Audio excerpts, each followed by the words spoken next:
All right, cool. Hello, everybody, and welcome back Hi, to everyone. Hey yeah, everybody. welcome back to another TouchDesigner Meetup, and this is a special one for the end of the year. And yeah, I'm very excited to have Greg and Vincent Houzé here from Derivative, and we're gonna be talking about pops today. And you can ask all of your questions, and they will dive deep into this topic of our this wonderful new feature, or it's not just a feature, it's a whole new world actually. Mhm, mhm. And yeah, I'm super excited about this. Yeah, my name is William. Sorry about my voice. I have a cold. But yeah, so this will be Hey. recorded. So if you don't catch everything, you can find that on YouTube later. I will share that link. And now, Greg, maybe you can quickly introduce yourself, and Vincent, you as well. Hi, thanks, William. Hello, everybody. I'm currently in Tokyo, 2 a.m. So I have my energy drink and coffee, um, coping with fatigue. Um, but it's good to be here. I founded the company, if you don't know, um, 25 years ago, and before then I was running side effects, co-running side effects who make Houdini. Um, and then I split off because I wanted to do real-time stuff with GPUs and everything, which turned out to be a lot of fun. So I also wanted to introduce Vincent Houzé, who's we had been watching Vincent's work with TouchDesigner and all sorts of tools for decades. I think I first met you in Serbia, Vincent, right? You handed me your little business card and Yeah, uh, kind of Resonate, kept in touch. Resonate Resonate. 2013, I think maybe. Yeah, I think Yeah, that was. yeah, Yeah, that's cool. And little did I know that yeah, you'd eventually move to New York, work for AV&C, and then and I'd seen a lot of your artworks that you posted and that you have made public, and then eventually. Somehow you ended up freelancing or and then working for us basically full time for now is it 3.5 years? yeah, I think so. I started Wow. kind of So I've been working. in 2021, yeah, during COVID. So Yeah, yeah, yeah, yeah. yeah. So you can introduce yourself some more. No, I was just gonna add, I was also a VFX background, Houdini background, and I was also Mm, transitioning from kind of slow, hours-long simulation towards mhm, real-time things. So uh, that's kind of the trajectory. And yeah, so I mhm, kind of transitioned from being more of a user to the other side. So it's been really really grateful for the opportunity. Really interesting to kind of dive deep into GPU programming, etc. I also want mhm, to give a shout out to Guillaume Lucier, who is kind of working with me on Pups, who joined a little later, and also David mhm. Brown, who also contributed when he was freelancing with Derivative. Um, Yeah, yeah. So I'd say maybe you've written about half the code, and Guillaume has written maybe 25%, and miscellaneous other derivative people, other parts of it as well. yeah, I would say But Malcolm kind of uh, yeah, kind of started on the architecture side, and then I kind of yeah, build on top of. yeah, yeah, So that's right. Especially in Malcolm Bishard way back when as guidance for everything. yeah, Um, Super props to him. But like when you joined, it was kind of like we wanted to do SOPs, surface operators on the GPU. I think that was kind of the mission yeah. initially, So right? Yeah, and for a long time, my Git branch was called GPU subs. So, Hmm. Right. um, and at that time, we thought, okay, we're gonna do subs on the GPU, and then maybe later we'll do chops on the GPU. But Hmm. then it turned out it's it's all data, it's all large arrays. So now kind of pops are kind of doing a bit of everything. So Yeah. geometry, data manipulation, and now they're also like into TOPS territory with some new Yeah. features. That's right. So Yeah. Yeah. Yeah, it's uh, super interesting. I feel like I Yes, still there have is. kind of the old mindset of like sops and tops, I guess, of like how to approach pops. But now Yeah. this Well, is actually it's a whole new world. yeah. Yeah. It really bled out from just a 3D geometry thing, kind of organically. Like we had snuck in particles into tops, as you know, 10 years ago, and everybody happily worked with particles as image arrays. But even in tops, we had snuck in things from chops like math and limits and stuff like that. So it became apparent to us that there is a lot of overlap, but each family still has their strong points because tops are pretty fast compared to well, maybe we measured only about twice as fast as pops for manipulating image data. So that's not yeah, bad. So, yeah, no, I think it depends on what you're doing. So yeah, like sampling textures, it's like TOPS. It's going to be a little faster because it's like mm, some hardware features for it, but then you mm, lose a lot of the flexibility. So yeah, yeah, like having the flexibility of unlimited number of attributes per point is really amazing. So, All right. um, I think there's a lot of ground to cover. So I'll just quickly go mm, over how we're gonna do it today because it's different than usual. So we have these wonderful two presenters in a way. They're not presenting in the usual way. So it's gonna be mm. kind of a Q&A conversation style thing. So we've already gathered quite a few questions that I will start asking. And then Greg and Vincent are gonna answer these. And if you have any questions based on the current topic that we're talking about, then you can also write that in the chat or just raise your hand, and then you can ask directly.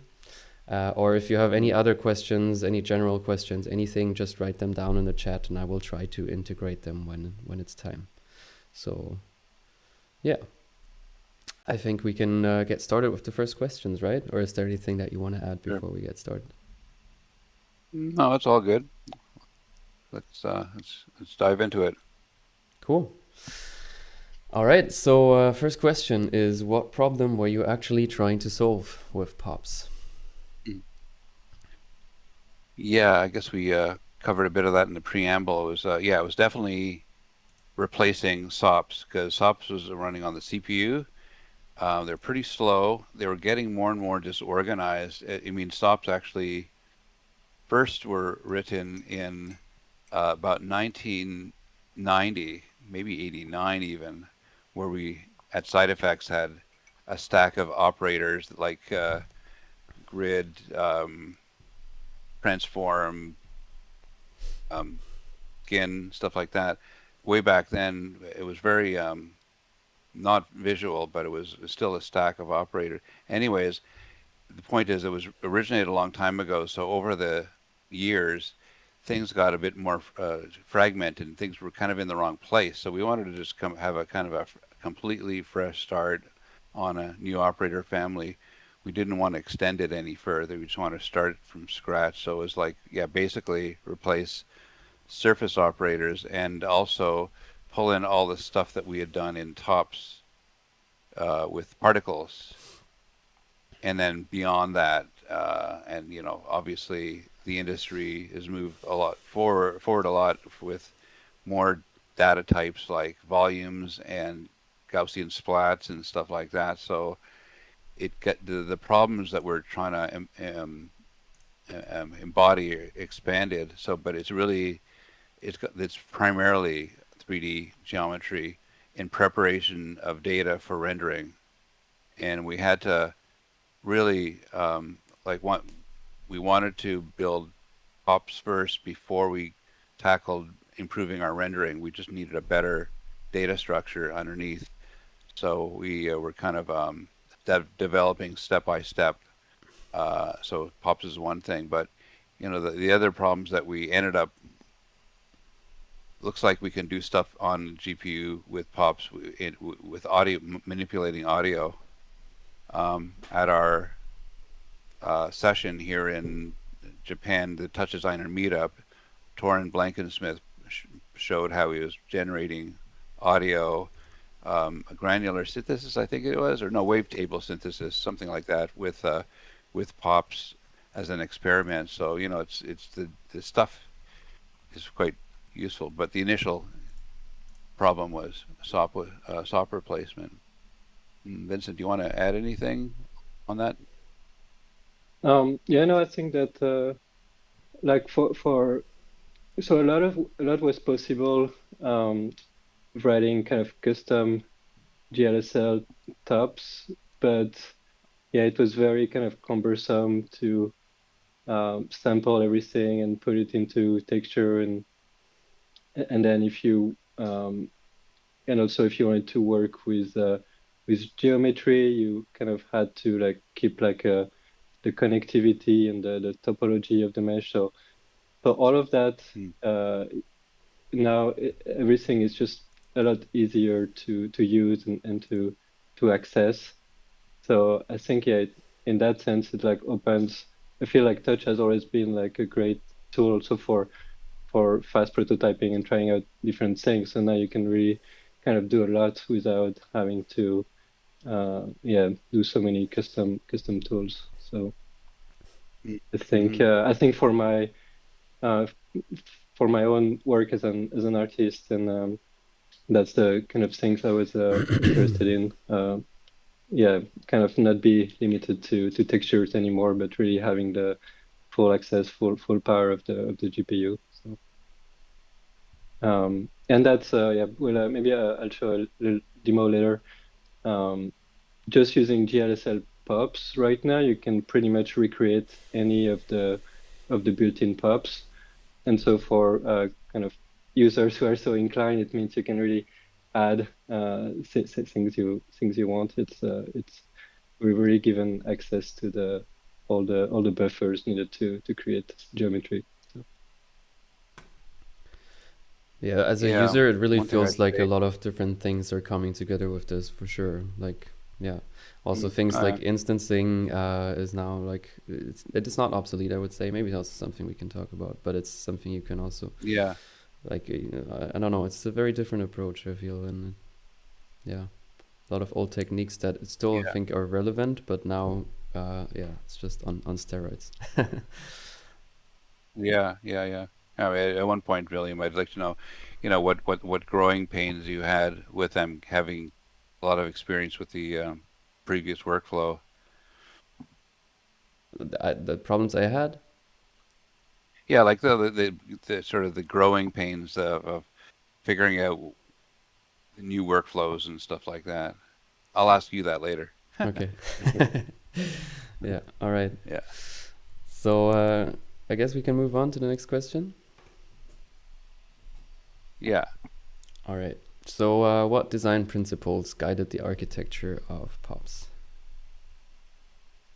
um, yes, I think the initially the goal was to kind of keep everything fast, and um, and that was why there's some right now for geometry we kind of focused on triangle and quads, and then the scope kind of grows, so we do have line strips which have a variable number of points, but yeah, on the GPU, it's like simplifies and makes everything faster when you can process kind of similar things in parallel. So, oh, triangle is like one thread per triangle, great, etc.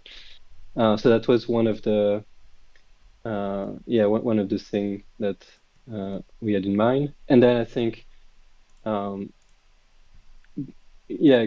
we started making everything more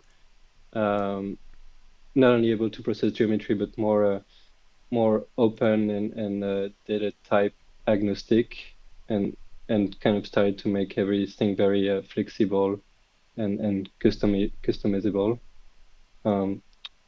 Greg, do you want to?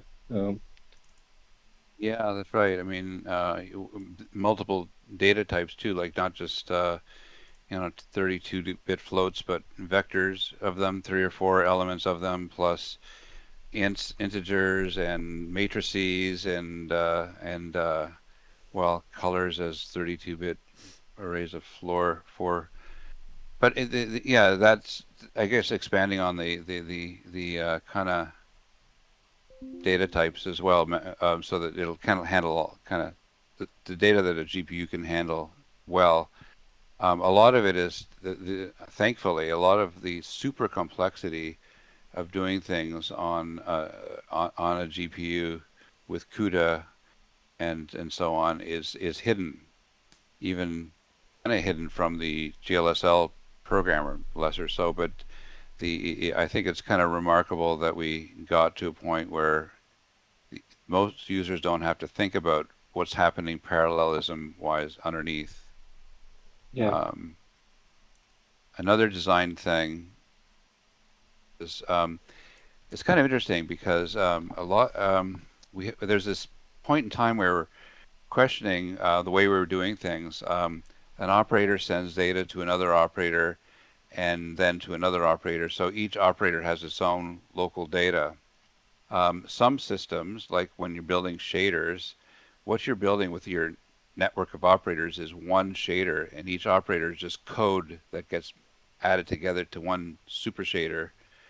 And that's okay for materials, but it's not okay for what we're doing, because there's so much branching, and you can't really build one shader that can make a whole network collapse. So where we ended up with is something that was kind of neat, is when an operator sends data to, well, when an operator takes data from another operator, it only allocates memory when it only allocates memory for the attributes that have changed. I guess I should show you an example. Do you have my screen up actually in shared screen?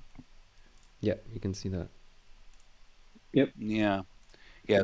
So here's kind of an example where you can see the attributes, position, normal, and texture, which is created by the sphere, and you can see their names, PN and text. Like when you send something to a noise, for instance, this actually modifies P and changes it, creates a new attribute called noise. So the interesting thing is that the attributes that aren't changed, like texture and normal, don't. It's no memory is allocated for that at this operator. So the operators will only allocate memory for the things that are new or changed. So you can have long chains of operators, and there's really a minimum amount of memory that's being consumed by them. So it's kind of that was kind of a design goal too, is minimize the memory that you consume, because it's really easy to consume a lot if you let it get out of control. You wanted to say something, Vincent? No, I think for that question, I think that's. Yeah, I think you already kind of answered the next question, which is what's changed under the hood that we as users should understand. So it goes into that direction. Yeah, what's changed under the hood? Yeah, what is under the hood? So how far under the hood are we talking about here? Yeah, I mean that's right. That is one thing that's changed under the hood is the way data is not like in chops. Every chop copies the data from the input and to the output kind of thing. So it's not as optimized. Same thing with tops. It copies. Yeah, there's no uh, selectively choosing of data. What's changed under the hood? Mm, But for geometries that everything always lives on the GPU now. Um, yeah, and otherwise, yeah, and yeah, that's a mm, yeah, and that's a tricky thing too because the like yeah, that's exactly with pops when it sends data through a wire, it's actually it's all staying on the GPU. There's no stuff that's automatically pulled to the GPU and put back unless except in some cases when you're like when you middle mouse click on it, you pull data from the GPU.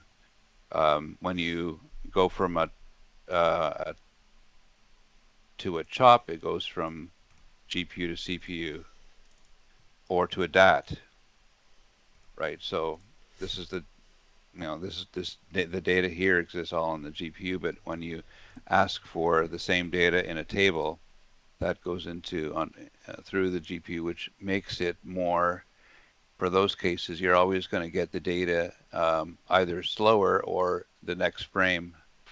So you'll see in all of the operators that where you're bringing stuff to the CPU, you're going to see the download type being either do it next frame so you can take your time, or if it's immediate, it's going to be slower. It's going to be a little bit of a pause as it's getting waiting for this to finish cooking before it brings the data to the CPU side. So, that stuff under the hood is a little bit exposed to you because you have to be aware that some things are happening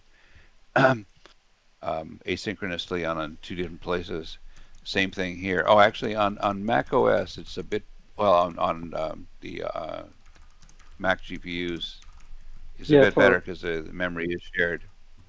Hmm?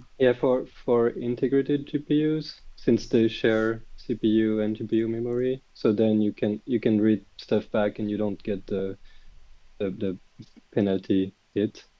But since Yeah, the kind of heavy duty high-powered GPU are always kind of discrete GPU with their own memory. It's something that we kind of really had to keep in mind. yeah, And yeah. so sort of related is a number of operations in POPs. It's like we don't know the result of the operation is only known on the GPU, so POPs tend to over allocate memory because they Hmm. don't know in advance how much memory they're gonna need. So that's also um, something to keep in mind that it's easy to kind of keep over allocating, and then each downstream POP again allocate the max, and so it's something to keep in mind. We have a couple of ways to mitigate it. I think in the future we're gonna try to make it maybe easier and more automated. Um, so yeah, for example, when you delete stuff, it's gonna still allocate the max because if you delete based on an attribute value, it doesn't know how many points, etc. are gonna get deleted. And so Yeah, one way to mitigate is so if you have static geometry, the convert can has a mode to kind of bring back on the CPU everything, like the info about the number of points and the number of primitives, etc. Otherwise, if you just want to try to limit how much memory you're allocating, you can do that kind of manually with the topology pop. Um, the topology pop, mm, it's more like a advanced feature, more reserved to like really wanting to optimize the network or for a specific scenario. It's a little easier uh, to make TouchDesigner crash with it, since you can have like vertices who refer to points that don't exist. So yeah, Yeah. just something to keep in mind. So Yeah, you're talking these about are the like topology. yeah. Go ahead. So I think yeah, Talk just about the some topology. of the trade-offs of having everything on the GPU. Yeah, that's right. Yeah, so the example is, as I was just explaining this, delete, for instance, this is based on random number of um, points being deleted, whether it's by attribute expression or thinning it out. So here you can see that it still allocates all its memory, original memory, because it doesn't know how much is going to be deleted until it happens.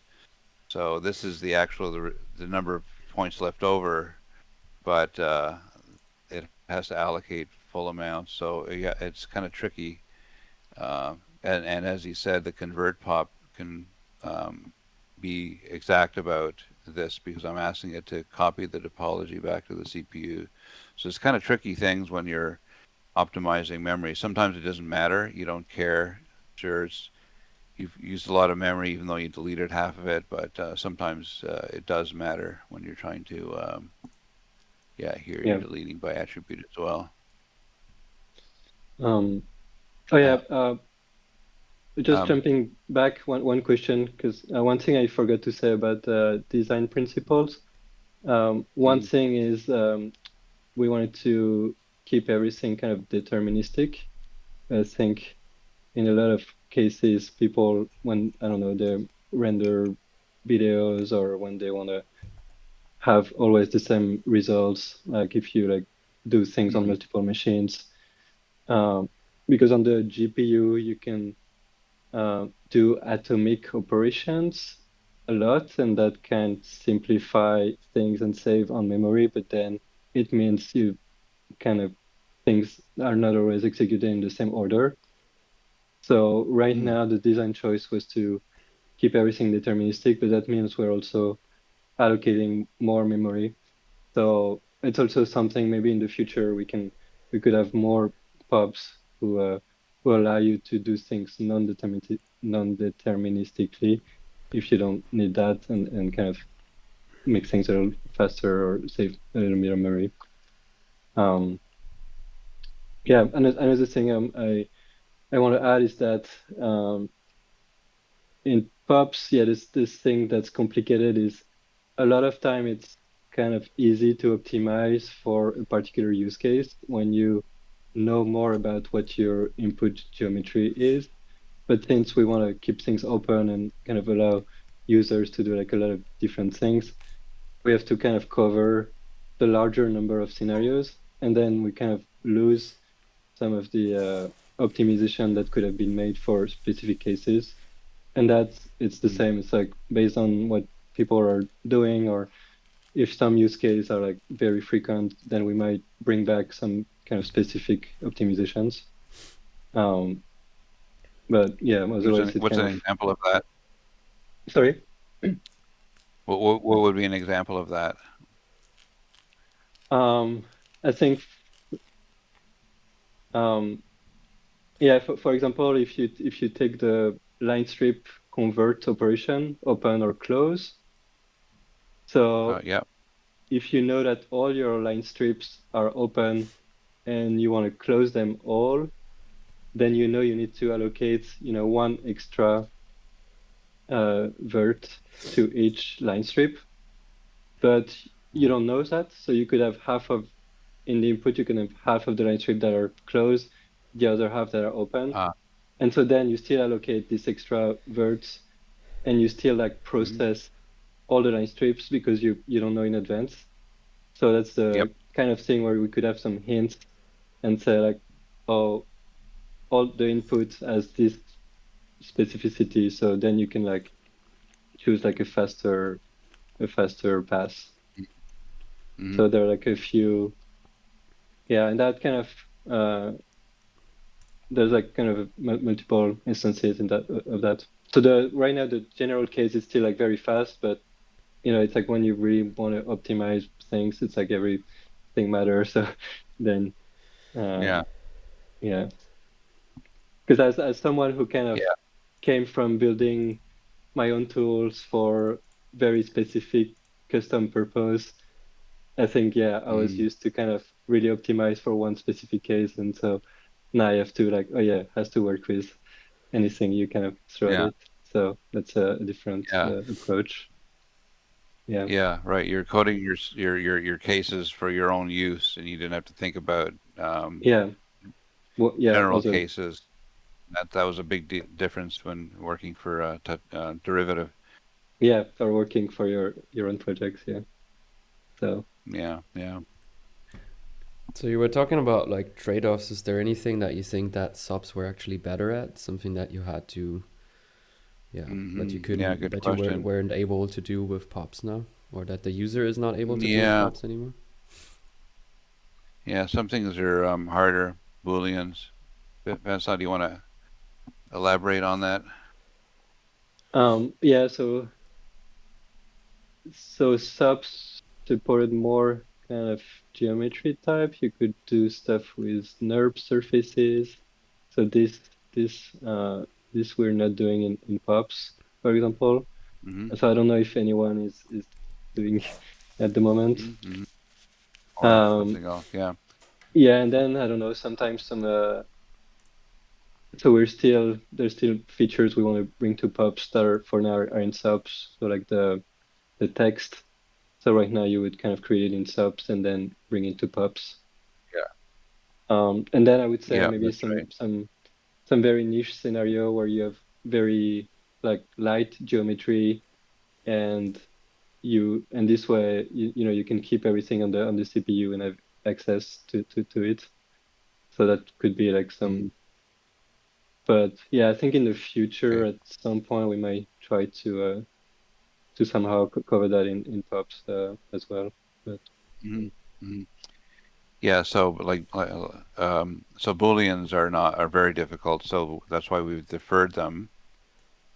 Surfaces cutting into other surfaces, and also although clipping planes is going to be easy, we haven't done it yet. It's going to come soon though. And trying well, taking a big long line strip and triangulating it has been very challenging. But I think Vincent, there is yeah, the so this triangular operator there yet? yeah, yeah. Uh, So this not in one of the next version, we'll yeah, yeah. So I'll be able to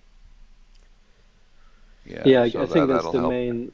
main difference right now is like we don't have kind of n gons like polygons with like more than three or four sides. So Yep. and right now there's also no easy way to kind of triangulate them into triangles. So that's one thing we're actively addressing right now. That's gonna be in the future version. Yeah. Right. So perimeter size point line strip, and line is basically 2 points. Line Yeah. strip is any number of points. Yeah. Triangle quad. So that's kind of a thing. All right, but to Um. me as a like a, I don't know, just as a user, it sounds like this is pretty like niche problems that you can't solve with pops. Yeah. Like the general Yeah. things that you were doing in subs, you can also just do in pops now, right? That's what it sounds Yeah. Yeah, like to me. Yeah. Pretty much. I think yeah, in general, Good. yeah, everyone should just start with pops, and if there's something they're missing, uh, try to look for it in subs and ask about it on the forum. But I guess it's a Yeah. good time to ask this question actually, because also one of my most interesting questions for me are subs generally still relevant? Do you think they're still be gonna be used in like a year or something? We're not developing them. Well, slight things in them, I think, but wherever we can, we're re-implementing them as pop. So less and less so. Um, yeah, yeah. So that's that their operator list is gonna cover pretty much all of it, except for the NURBS things and so on. In pops, we've implemented. line, well, curves as let's have a look at this for a second. Yeah, let me see if we keyframing for yeah, Bezier. So for instance, um, line strips are straight edges, but you can add attributes to well, you can subdivide them as cardinal or other interpolation types, but also you can let me see, line 15 will be, which one is it? Yeah, you can add in attributes and treat them with uh, cubic Beziers with tangents and so on. So you can add attributes to, hold on, which one is it? Mm, well, he's talking. Yeah, yeah. So you can add attributes which are how to interpolate them, tangents, vectors, and so on to simulate what you would how you would define uh, Bezier curves and then divide them based on the attributes that that it's been fed. So there's some notion of curves, Bezier curves in POPs as it is now. That's kind of our lead up to how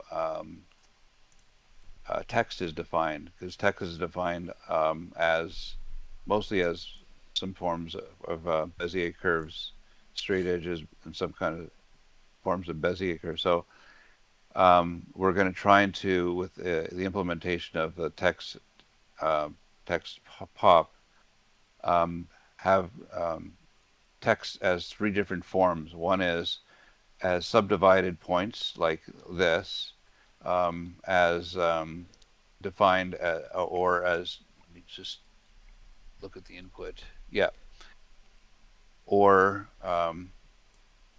as raw Bezier definitions, or for closed surfaces, triangulated faces with subdivided. So anyway, the creation of text in TouchDesigner will be um, handled by a text pop, but we had to leave it for now. And we also found, or find, we're using underneath a system called Slug, which is a font system, a font library that we use for all of our user interface and text and so on. So that's we're going to use Slug, but Slug runs on the CPU, so it'll be one of the few operators that run on the CPU, generate stuff, and then feed it into the GPU. But shouldn't be too much of a problem. But that's just the way that has to work. Yeah. Is that approximately true, Vincent? Yeah, yeah. That's a Okay. good overview. That's good to hear. I guess I've heard a lot of people already wondering why there's no text pop. Well, I think that's a Yeah, yeah. feature we're all It's looking because it for. was not. Yeah, for sure. The main Yeah, reason I was think it wasn't straightforward to do. Mm-hmm. Go ahead. yeah. No, I was going to say I think the font themselves, that part might still be generated on the CPU, so there wouldn't be so Mm-hmm. much. It would be more like a practical gain.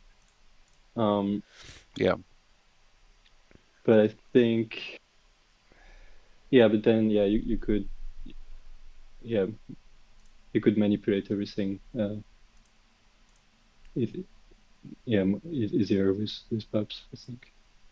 Yeah. yeah, yeah, yeah. And that at the it's interesting because we ended up with at our first 1.0 release of Pops, like I think there's 93, 94 operators, which we weren't anticipating when we first made Chops way back when. I think we started off with about one column's worth, about 20 of them. So it was a kind of a huge um, Yeah, effort to huge. get these many operators in our first version, but kind of in a way we had to.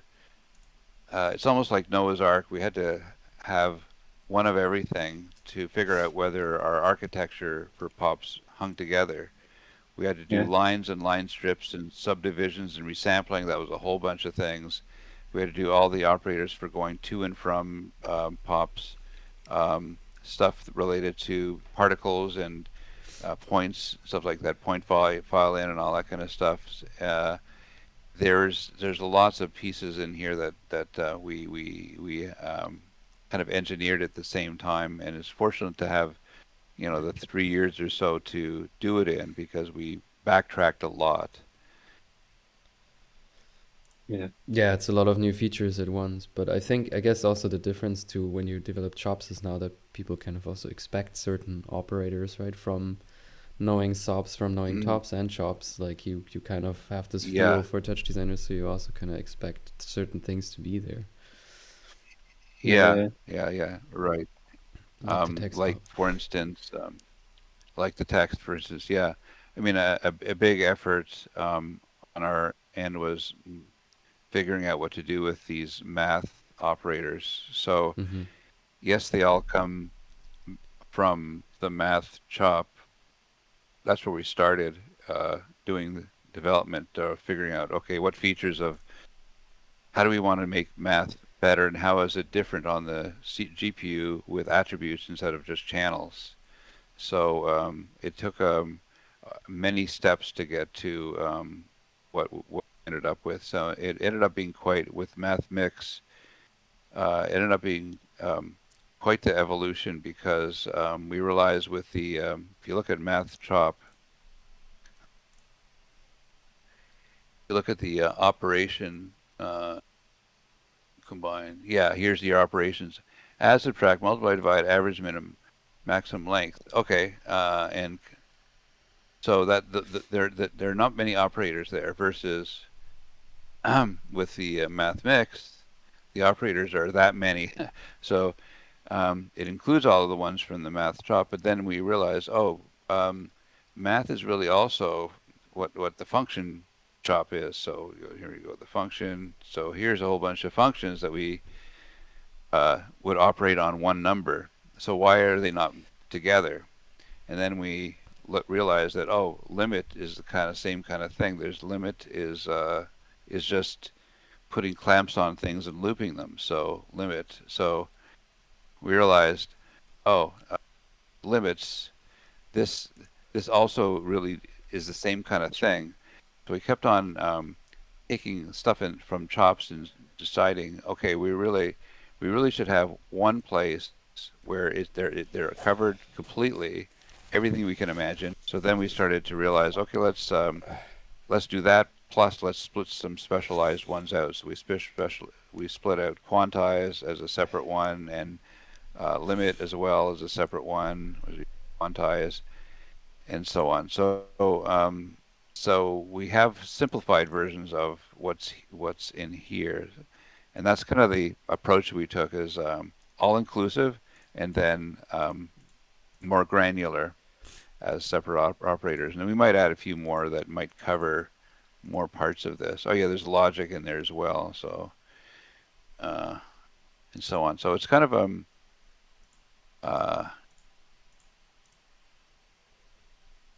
mm, big and pretty big engineering problem. Now, a lot of people don't like having to think of BA and scopes and all that kind of stuff. They rather just type it out. And so we ended up, well, of course, GLSL operators, you type it out. You can code it. Um, Function Store did a fabulous experiment where he made another operator, or another, I think it's a component where you type code in, which generates this code underneath or GLSL underneath, which is great. I think, and also so we'll probably have another version of MathMix, a variant of it where you can basically code things out more naturally as equations. A equals this, something equals that divided by that, instead of this this form of it, but we had to do it this way first because it's mathematically complete, and then we're going to have more forms of doing math mix that are a little bit more natural. And That one was a thing big, I'm yeah. gonna I want to add is that there's always a trade-off in how you want to break down your operations. So if you do Mhm. everything in MathMix, then um, you only have one shader and you only allocate the memory for a particular attribute once, but then you can't Mm. easily visualize kind of the intermediate steps. But if you Mhm. break things down into multiple pops, like, oh, every time it's going to make a new copy of your attribute, but every time you can also like visualize the intermediate values. So Yeah. something for users to keep in mind as well. It's like legibility versus optimization. Uh, Yes. So what you're saying is, let's see, the multiple stages of a mix. Uh, yeah, there's one stage here. you get some pop-up help, which makes Yeah. it if you middle click to see you just have the combine button. Mm.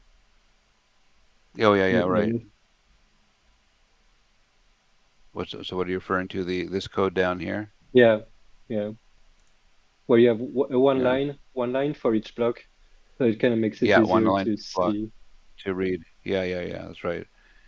So that's kind of what Dan Molnar built was something where you could type this out. And And I have another. Hmm? this is kind of the old syntax. So now you can just type color.rgb, which is like a lot more Mm-hmm. compact and easy to read as well. The Yeah. new Swizzling syntax. Yeah, All right. like this. Yeah. The swizzling syntax where it says yeah that equals that. So again, that's another thing that we spent a fair bit of time on towards the end of the development is swizzling. So where's the swizzling example? I think you Uh, had it just below. Yeah. here, yeah, here, yeah, that's right. So yeah, you can write attributes as color.rgb or color dot index 012. So it works for any type of attribute, or this way, which is the original way, or actually this is another way of saying color 012. So the same, just written differently. And the nice thing with swizzling is you can do color.bgr to put the colors in different order, swapping blue and red. Yeah. But yeah, so that's a bit of a thing you have to learn. Okay, anyway, Yeah, I mean, we were talking next question. about things that I guess we can just connect to that. So we're talking about things that weren't added yet, like the text pop. Somebody also was just writing about the L system pop. So what other Yeah, things haven't made it actually into the first release now? yeah. L system will come, but not immediately. We'll have to think about a little bit about the how you want to specify them as well. I mean, L systems are just long strings of text that each character has a certain function. I'd like to do it where you can experiment with it a little bit more. I'm not quite sure what that is, but the nice thing about the architecture now is you can put all sorts of attributes on your um, points that will tell you where you are in the branching structure, how deep you are, and all sorts of other attributes about L systems, but not yet. Yeah, I think we have like a list of things, and then based on people's requests on the forum or what we're missing for internally for special projects. I think that's Mm-hmm. how things happen. Yeah, one thing that's kind of interesting now is how um, tops and pops kind of are blurred in what they what they are. So yes, we have a image here on yes, setting it to new resolution. Yeah, 64 by 36. Okay, fine. And then that goes into the land of tops and can be, yeah, that goes straight in as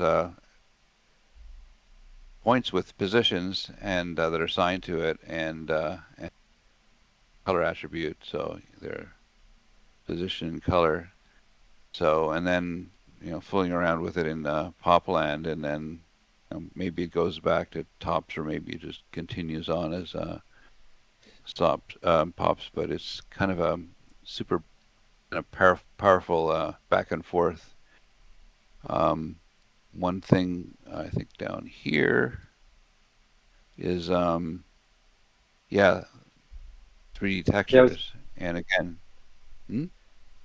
no, I was going to say, so with the new release, more and more tops kind of support 3D textures, but not all of them yet. But for Oh, that's right.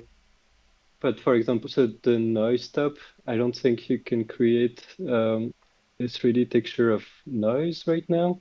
But for example, you can easily do it with pops because it's very easy to kind of turn your grid of points into a top. Mm, right. So yeah, a 3D texture can come in and ends up being a 3D cube of colors. Kind And of leads. similarly, Yeah, go so ahead. there's no kind of great 3D texture viewer built in. You just kind of see all the slices. So bringing them Yeah, to this thing. Yeah. pops can be like a way to visualize the data more Hmm. easily because you can you have all the viewers option to visualize the Yeah. essential size of points and everything. So Yeah. Yeah. Um, which leads to this new concept in TouchDesigner called dimension, which uh, maybe is a little bit challenging to wrap your head around. Um, so I want to kind of describe it for some of you who are out there. So in the world of stops, when you have say a sphere, I'll say a torus. Torus can be viewed as a bunch of rows and columns of data, which one mesh, it doesn't tell you how many rows and columns there are here, but in the definition of a torus, it's here 20 by 40. Um, that's fine if you go then merge it and copy it twice. Let's say merge it twice, so there's two of them. It doesn't really have its structure represented further. So dimension is something that we needed to do 3D texture. So we go into here. Um, so if you just have 3-point circle, there's one number here, dimension. It's three because there's 3 points. If you copy it and make 2 copies, and it becomes 3 by 2, so it's 2 of 3 points. Then if you go further, and if you take a line 1, 2, 3, 4 points, which has a dimension of 4, well, one dimension of 4 elements, and you use copy, you're going to have 2 copies of the input, so you end up with dimension 324, which is it preserves its original structure. You know right now how this thing was organized. It's the organization of points. And if you go to that, you'll see pop to that. Okay. Um, yeah, we actually can't tell directly. Okay, so um, yeah, one because thing you there's could 20. Yeah. You could put down a connectivity pop and see how, knowing the Oh yeah. information, you can reconnect. Right. Uh, Not knowing. Right. that's So one. connectivity.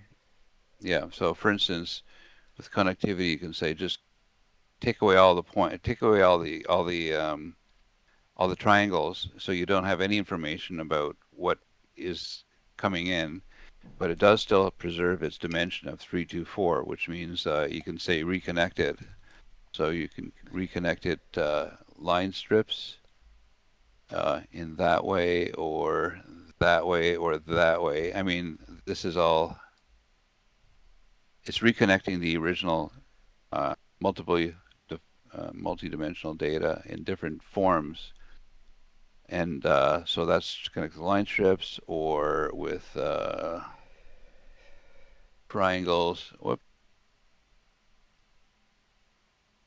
That's, which is he.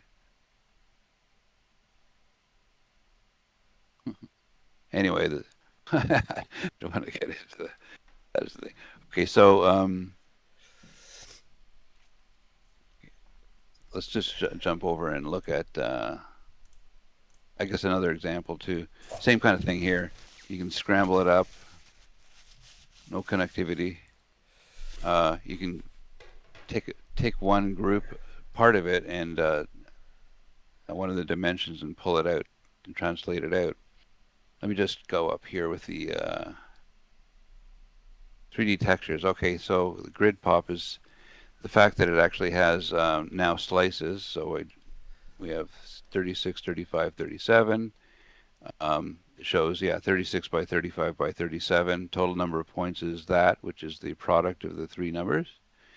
And when we, yeah, we're going to apply noise to it. But then when we go into the land of pops, it's actually this information here that tells the top what resolution to make this image at. So it's basically 36 by 35, which is one of the slices, and there's 37 slices. So this information about its dimension is preserved. Hang on. And that's why when you go back from tops to pops, its dimensions preserved there as well, 36, 35, 37. So it's that data is carried around as metadata from one node to another. Yeah. So that's kind of a slight overview of a dimension, but it allows keeping track of the structure of your data as you compound it. Yeah, and what you show briefly is you have kind of access to each point coordinates, which can be used to do lookups, etc. Mm-hmm. Yeah. With Yeah. So red's colored by circle where it is in the circle. Here, green's colored by which copy the it circle is, number. and blue is yeah, the circle number, the template number, and so on. So you can do different things with what we call internal variables, internal attributes rather. This is what dimension 0, blah blah blah blah. So, anyways, there's that menu on the right side here. Uh, if you follow the arrow, all the built-in attributes are here on the right, and the dimension ones are down here. But you also get things like point number, point U, point cycle, vertex number of each vertex of a primitive. Yeah. Anyway,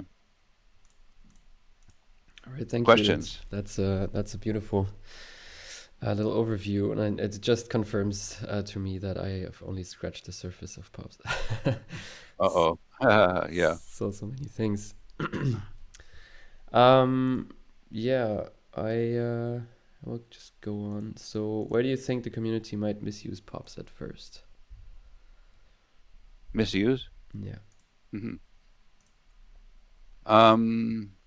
Yeah, I think, it's interesting because in terms of workflow with SOPs, and well, actually with chops often, so often you have a chop with lots of channels. Let's say a connect. Yeah, okay. So lots of channels. What you often do is you uh, select some part of it out. Select. Yeah, select. Let's say star TX, I guess. Channel chop. Channel names. Star X, I guess. Okay. Star hip X.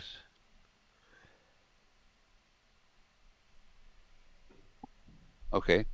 So I just grab 3 channels out, and then you do something to them, math them or something like that, and then you often go back and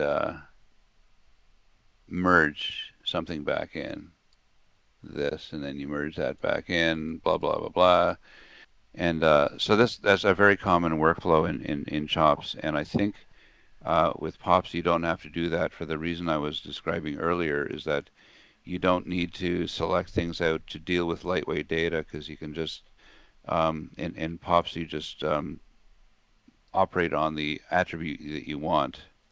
So even though this thing has all these attributes, you can do things in line on the particular attribute, and yeah. So for instance, just do something to the particular attribute like math, and affect the color only, and make it darker, so on. So here you don't have to think about splicing things out and splicing things in. So I think, in terms of misuse, I think that might be one workflow habit that you But have to break I, I, with pups. Hmm? Go ahead. I was going to ask that that's true for all of Touch Designer, that people still have to be mindful of the cook order. And so if yeah, if something is doesn't need to recook every Mm, frame to make sure it only cooks when it needs to. And so in that sense, yeah. splitting things off might make it easier to make sure you're not cooking extra things you don't need. It's more like Mm, a preference type of thing. Yeah. yeah. Yeah. Yeah. So be mindful of yeah. Oops. Cooking things when you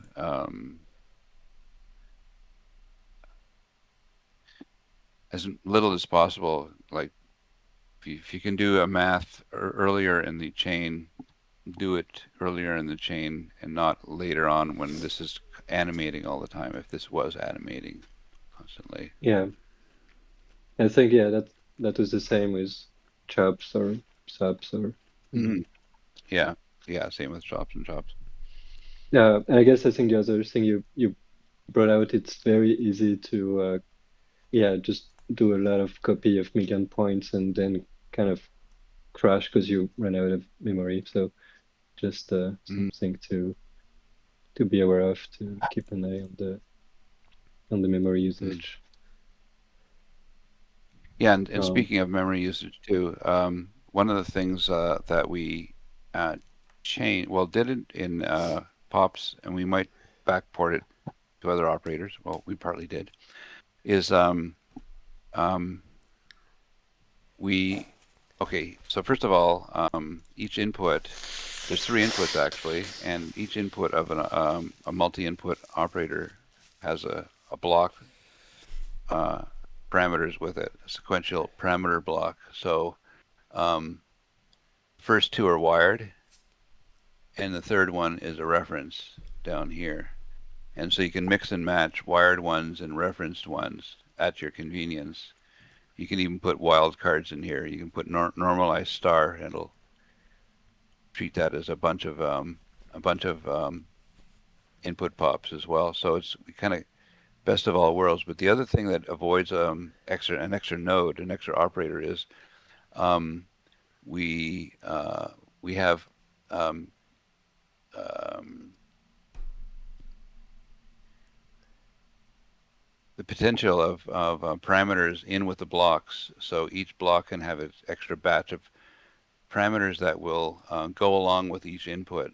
So we don't have to do the blend amounts on the outside or anywhere else. It can be done right in line here. And so it's all done within one node. The blend factors and the inputs are all kind of handled at the same time. So that's kind of another kind of optimization that makes stuff run a little faster. Okay. All right, cool. Thank you. One major question I've got. We were quickly talking about like instancing. Can you touch upon that? Do you think that's obsolete now, or what is the power of like compared from like instancing to copying? Yeah. Vincent, you want Yeah, to take care of so that one? yep. Um, yeah, so if the goal is to render just if the many of something is the last step and that's what you want to render, then instancing is still going to be a little more efficient because it doesn't actually copy the memory. It just does it on the fly at render time. Mm-hmm. But Just like in the old days with SOPs, it yeah, does it on the fly at render time. uh, but on the other end, the copy pop, it's just geometry, so you can like do copies and then you can kind of emit particles from all your copies or do some more processing, uh, Mm. etc., etc. So uh, I think yeah, it's if you in terms of process adding more processing after the copy, then you want to Copy. use the copy pop. Yeah, Otherwise, for purely rendering, the instancing is still gonna be a little more efficient. Um, yeah. So and I instancing was is gonna not say, dead. Mm. sorry, Yeah, and instancing is definitely not dead. It's still a viable thing.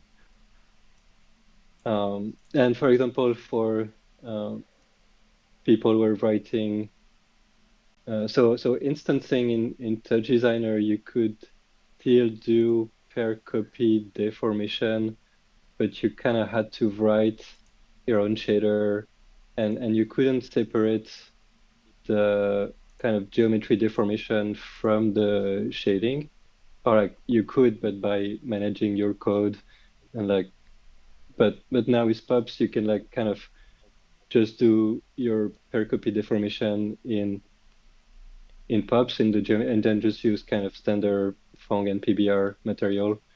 So I feel that's just nice to kind of prototype like look dev where you don't have to anytime you want to switch the actual deformation, you can just keep the same material and you don't have to recreate your own custom material where you have to do all the deformation. So that's what Greg is showing right now. So this is using the copy the GLSL copy pop. So it's Mm. the so for each copy you can kind of write your own deformation code. So right now it's like this little band.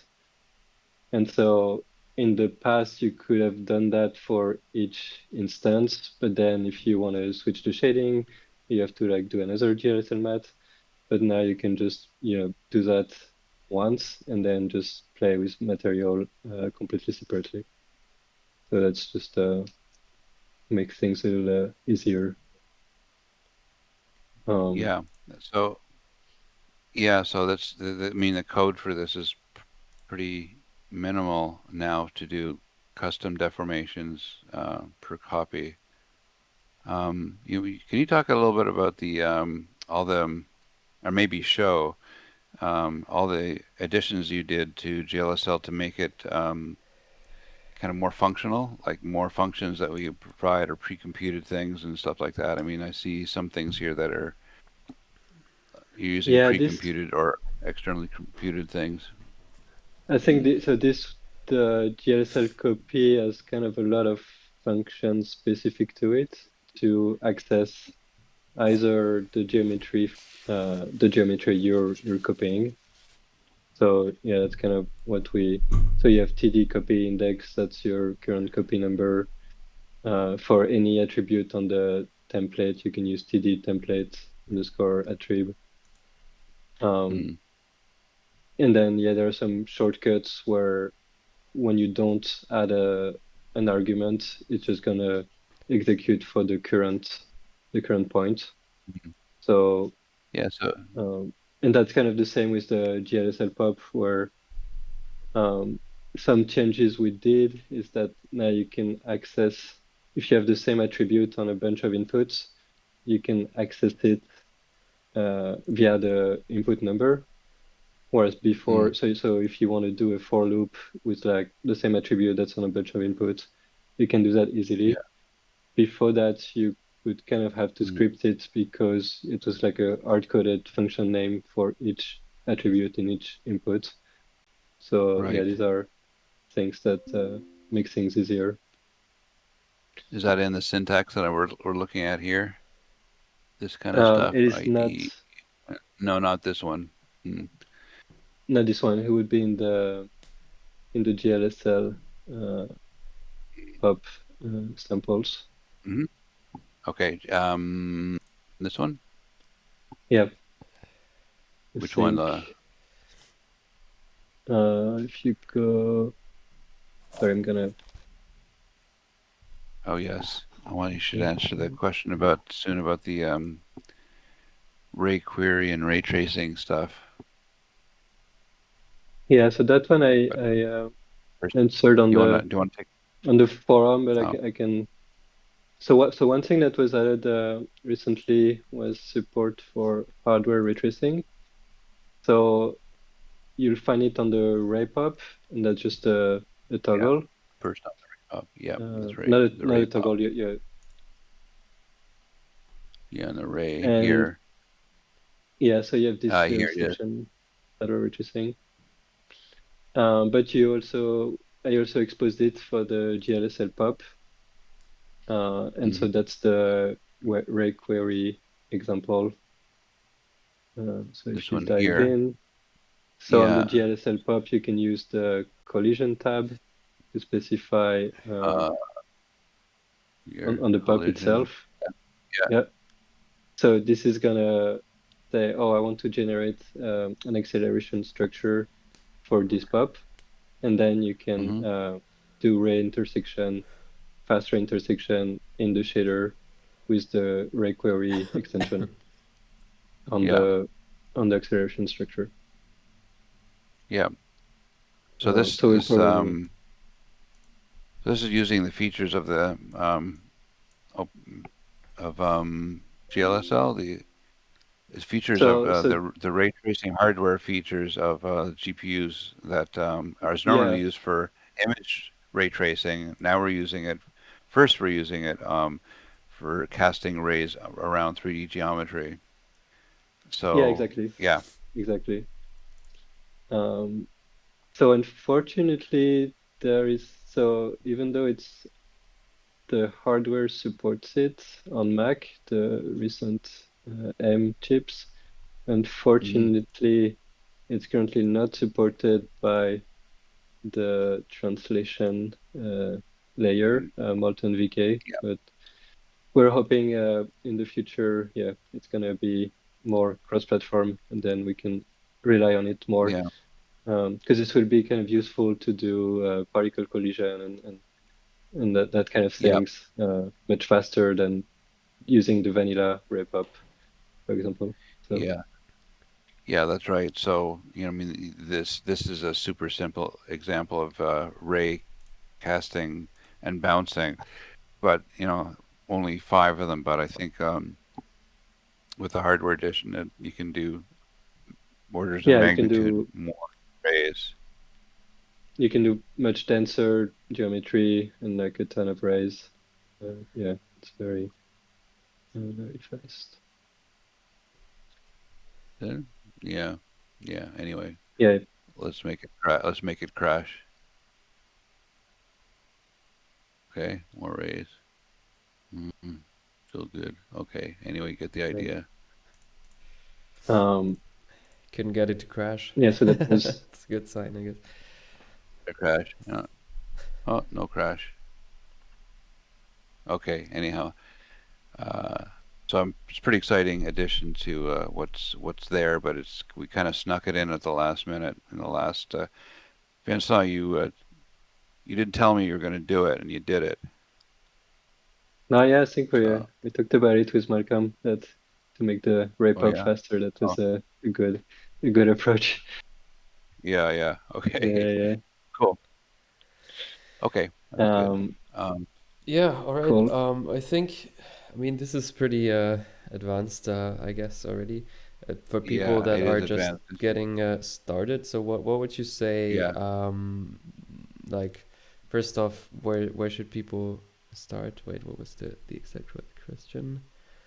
Um, yeah, if yeah. someone wants to Where master people pops, start? what should they learn first, and should they unlearn? So I think that's quite the interesting Hmm. question. So actually, yeah, one thing they should learn first, I guess, also attributes, and that's also something I want to talk about. But maybe you can answer that question Yeah, more generally first. yeah. I mean, there's that file that comes with pops, which is the overview file. Yeah. By the way, Okay, talking first about of all, files, people are asking about the one that you just showed us. Is that going to be available anywhere, or is that similar to? yeah, this one here, yeah, this one, Ben Voigt just composed for his workshop here in Tokyo a week ago. And this is compiled from a bunch of other things, which is the original overview file, which you're probably more familiar with, which is, hang on, the original one is this one here, Uh which huh. has, all the same kind of topics. So he curated into one smaller, more concise thing. This is more detailed. The blue ones here, topics, are actually directly in the op snippets. So, normalize. That's here. If we go to, whoops, hang on. The blue ones are exactly what you see in here's normalized. What did I do? I want to. I want the normalize. Right click. Right click. Hmm? Oh, I know why. Because I'm not playing forward.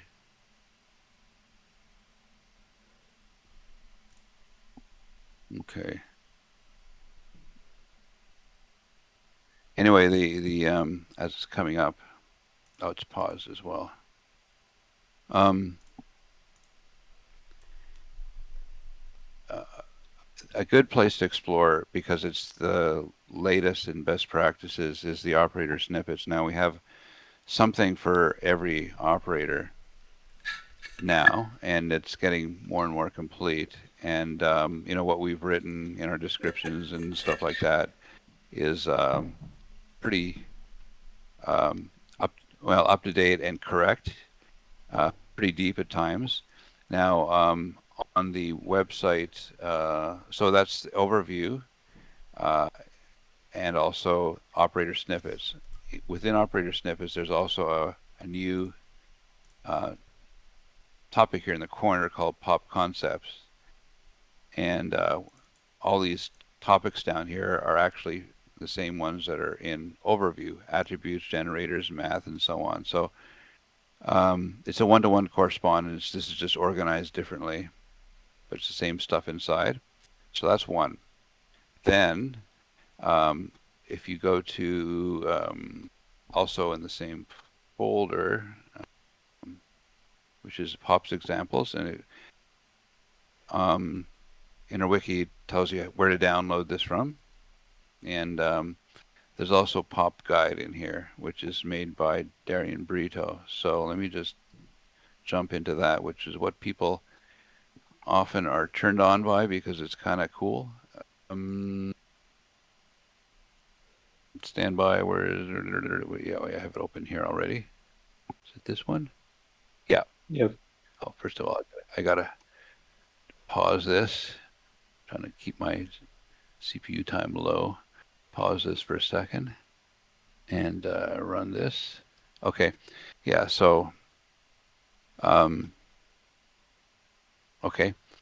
Yeah. So it's almost all the operators have the blue ones have something, and in each one, um, you can click on Show Network down here. Actually, you can operate it. So this is like parameters for this example, and Show Network shows the network that Darian Brito had made for this. So he made these because he wanted a way to explore and teach himself how these things worked. So he just made examples, and we asked him to release it for us, which he did, which is great. Excuse me, my voice is going. So and some of these have um, GLSL code in it, so it might be more intimidating, but some of them are pretty simple and straightforward, and they're pretty good. So also, if you just you just read about it from Darian here. He's done another series for what he's calling okay, for the software called processing. There was a book called Generative Design, and we had Marcus Heckman had implemented generative design, and it's basically a bunch of examples that interactive examples of manipulating data, mostly 2D. Marcus Heckman had done this with chops and sops, and Darian recently started building generative design using pops only. So it's on the same kind of format as you saw for his pop guide, and so that's a new thing that's out. Um, okay, so one example, one network, and then let me just get another. Okay, hang on. Let me just try and get this over. Oh, multiple windows. Help. Oh my God, you're kidding me. Oh boy. Okay, here we go. If we go to learn.driv.ca, yeah. Um, there's going to be this is the learning site for TouchDesigner, and it's a bunch of 5 minute, about 100 5 minute videos with a network talks file and video and description for all these topics. And Matthew Regan and Zoe Sandoval at Pseudo Magic are now making this series for Pops. So in the next, well, in December this month, you'll see the series of videos and learning materials on learn.driv.ca for Pops. Uh, anyway, this is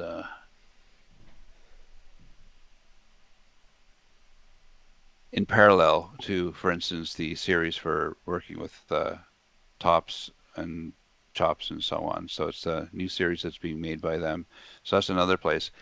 But I'd say that there are so many amazing tutorials out there made by users. So you just have to search YouTube and find stuff. And um, one of the things that I had up in my network here, hold tight. Let's just turn this off.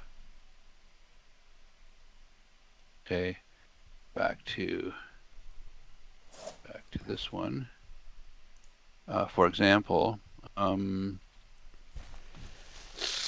what I had running here on the left before was just a really nice thing made by a TouchDesigner user who named Pau Olia from Chile, and she's done a lot of fabulous tutorials and she's been super inspired by other TouchDesigner users, which she names.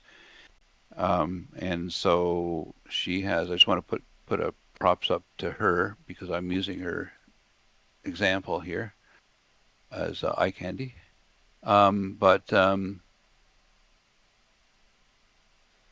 Here's, yeah, Paolo's stuff is, oh yeah, so you can find her on Patreon, Instagram, and YouTube.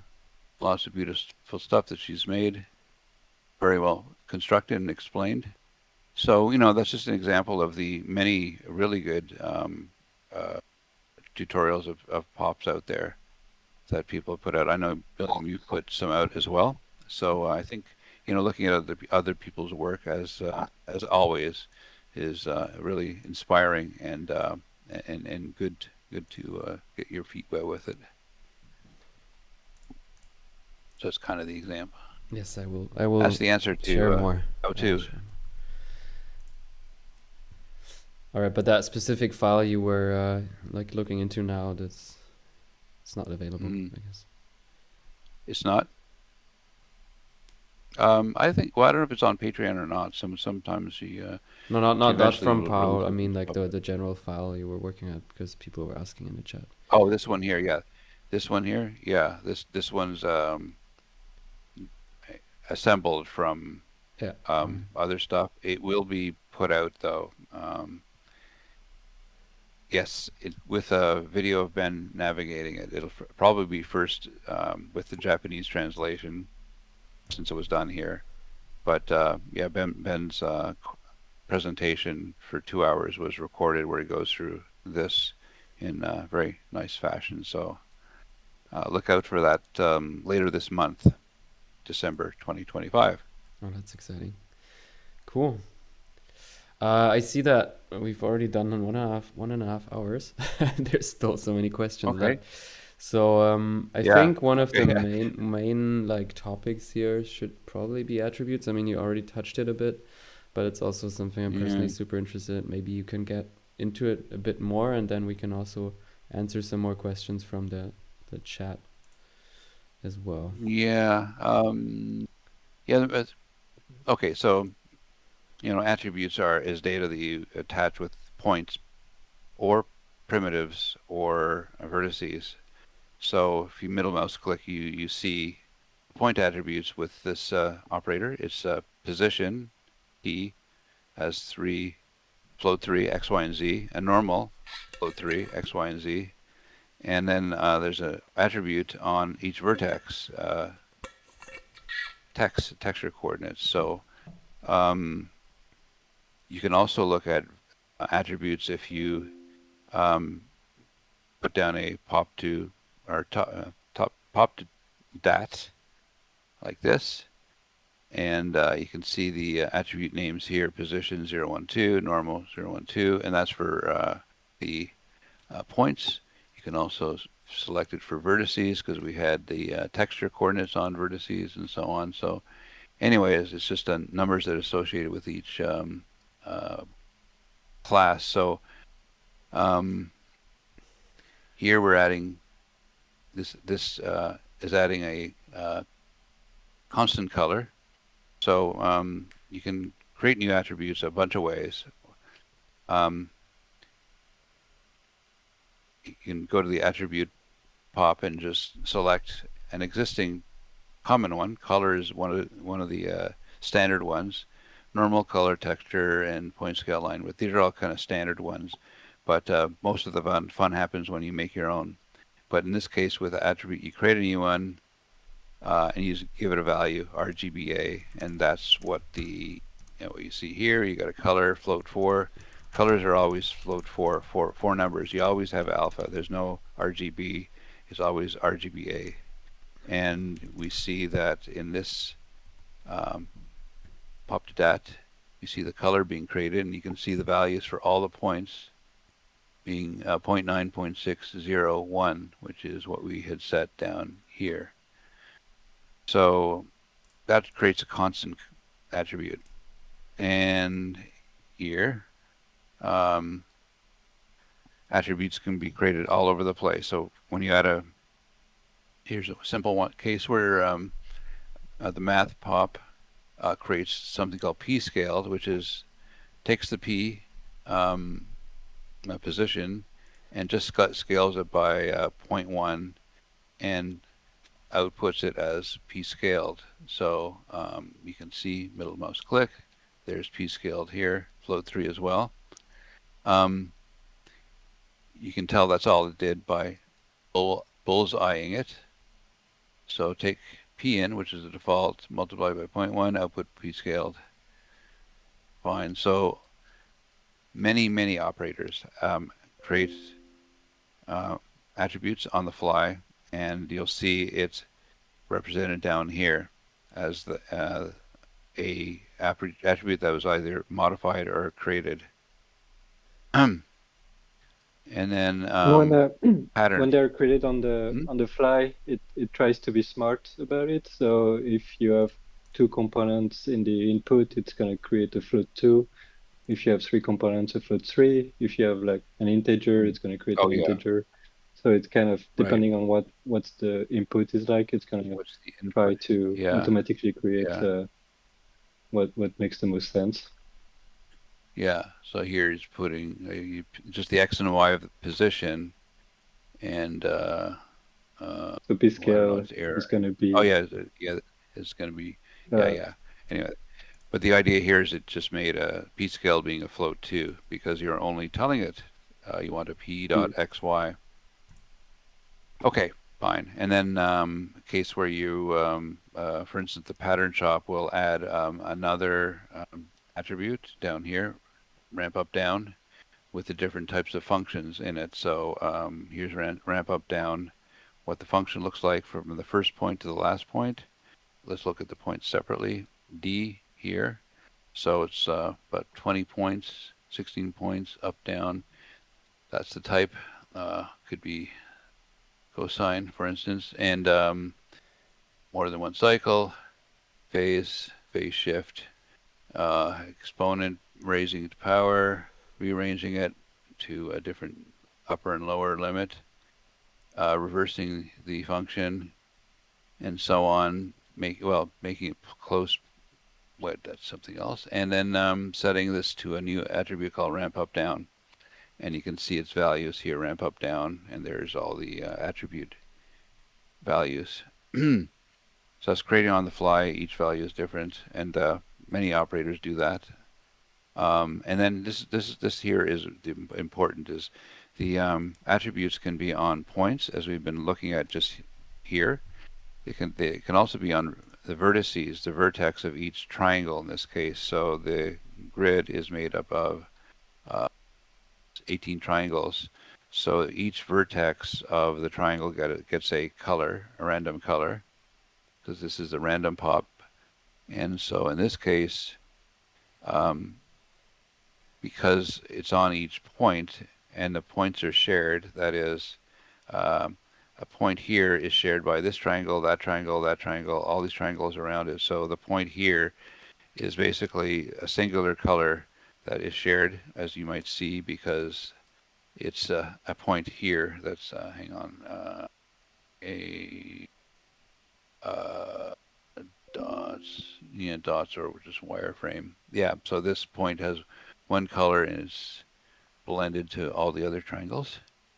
Um, but in this case down here, each vertex of each triangle gets a random color, so which is why these are all distinct colors at each point.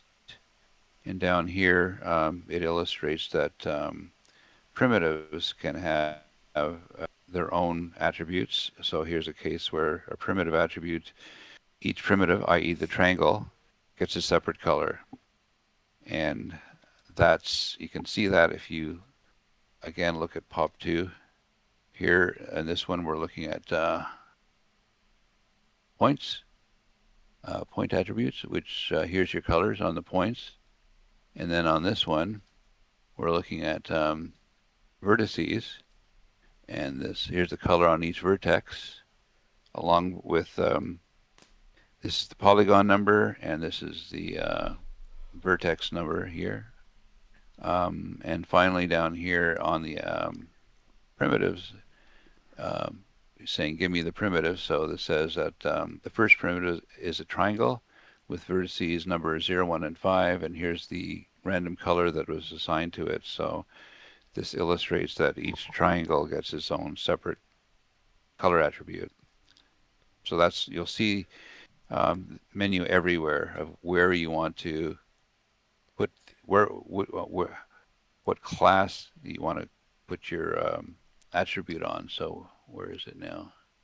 Here down here it says create a color.rgb on a primitive class for this one.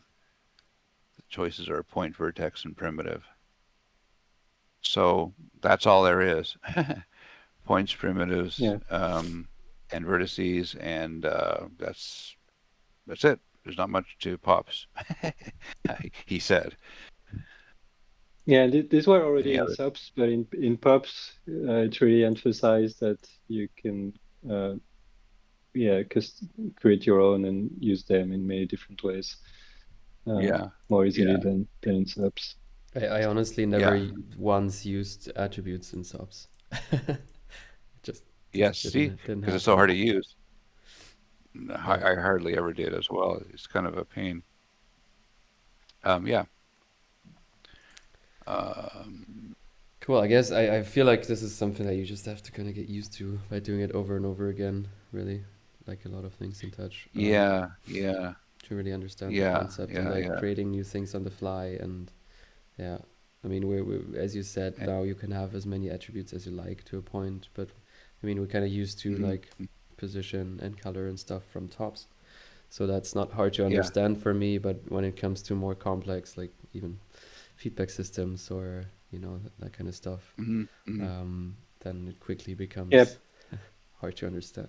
yeah, the particle Yeah, pop, yeah, it creates a bunch of extra attributes. So like the life of the particle and like yeah, an index, and there's also like a force. So all of these kind of get created for you. So yeah. Uh, Hang on. P particle, no, the force. Yeah, that one. Try this one here. Do we have particle? Oh yeah, here it is. So super simple loop of particles, right? It points, which are the source, going into the particle pop. And this is what Vincent was saying, that there's a lot of attributes that are created by the particle pop. Velocity, age, ID, lifespan, and so on. You can see them here in the pop-up menu. And the convention in pops in particles is that you generally are well, you're manipulating colors and stuff like that, but you're generally creating forces. So this force radial is a node that does kind of a more streamlined way of generating radial and let me see, uh, radial, planar, axial, spiral forces. And so all this is doing is based on all the parameters of the um, force radial pop. All it's generating is one attribute called part force, which is the sum of all of whatever you're choosing here. Turn this on, blang, bang, and turn this on, whatever, and you end up with a different thing. But the point is the only attribute that's created here is a uh, uh, force X, Y, and Z here for every point. And some of the attributes are used by the simulation, and you can manipulate them, and some you can use for the shading. So, for example, the kind of age and life of the particle, you could use that to kind of make the particle fade when it dies, doing Mm-hmm. like a lookup on like colors and or change the particle Yeah, change color on its life. So yeah, yeah, you can use them in a few different ways. Yeah, so let's go to particle and see. Or if you instance geometry or do copies, you can scale each copy also using some attribute of the particle. So There's a lot of coloring. Yeah, taking on the color of what? Ah, oh, I look up, yeah, going in on creation. yeah, it's when they get born, they inherit In the that case, emitter yeah, attributes. yeah. William, other questions from the Yeah, gang maybe out there? we can go into the chat ones. Yeah, we for sure. Um, so pops make it more efficient to work with more points, sometimes millions, but having many pop operators and therefore many viewers kind of bites itself in the butt by needing to turn off the viewers so often. Too many points, too many viewers, huge drop in FPS. Are there any plans to optimize or redesign how those viewers can be redone so we can look at our ops more closely? I Well, think it's yeah, things we have in mind. Um, I think one of the thing is when you zoom out in the network, like the viewer would like stop refreshing, and so at least you would only kind of render and update the viewers like when you're close enough to them. Uh, I yeah, think we're looking. or update one every third frame, one every 10th frame, one every 20th frame, or whatever. So reducing the rate of update as well Yeah. when they're small. But yeah, that's a couple of Otherwise, strategies for yeah. Like, and the point is, you have to. It is rendering everything, no matter how small it is, yeah, and which then is one thing to what keep the in mind is if you have adaptive homing on, then it kind of does extra processing to find the bounding box of the point. So then if you have a lot of viewers with a lot of points with adaptive homing and everything cooks, that's gonna slow things down. Um, so right. yeah, If you have in the adaptive meantime, roaming, yeah. I think it's good practice to yeah kind of So, keep most viewer hidden and kind of toggle them on and off as you need yeah. when you're working on heavier scenes. Yeah, like Um, I tend to work with when I'm working with lots of points, I tend to leave the viewers visible, and yeah, it may slow down a bit, but I personally like seeing all the information around because it just keeps in my head what's going on, even though, as the person in the chat said, it bites you in the butt. Yeah. yeah, but anyway, yeah, I think we're gonna try to optimize that more for sure. hmm Yeah. Um, By the way, for those who use Ops a fair bit now, we have this feature in it's called specification DAT that specifies. In this case, there's like the field pop on its own. Uh, Let me see, field pop on its own normally has okay. This is three fields actually on the field pop. Normally, you define one field at a time. The field types are sphere, box, torus, blah, blah, blah, parabola, whatever. But in order to optimize things, you can define many fields in one field pop, and that's by feeding it another pop, which has 1 point for each field and the attributes of each field. Um, so you got text, txty. Um, the attributes override parameters like where's tx and ty, tz, and uh, was it text? Hmm. What were the attributes here? Oh, it was just tx and ty that it was overriding, I guess. anyhow, yeah, the attributes by name, they match the names. So text is the text record. No, txty is just those two. The translate, yeah. So Excellent. yeah, which are the names of the where are they here? Yeah, this is names of this attribute here. Translate tx, ty, and tz are overridden by the attributes here. So that's one super optimization that's going to be very powerful because we have this also not just in field but in I forget which other operators there are. Anyway, there's that, and then we have this other kind of a different technology, but it's called blending. Hmm. Where is it? Not blending. Yeah, The mapping the map map. page mapping. Yeah.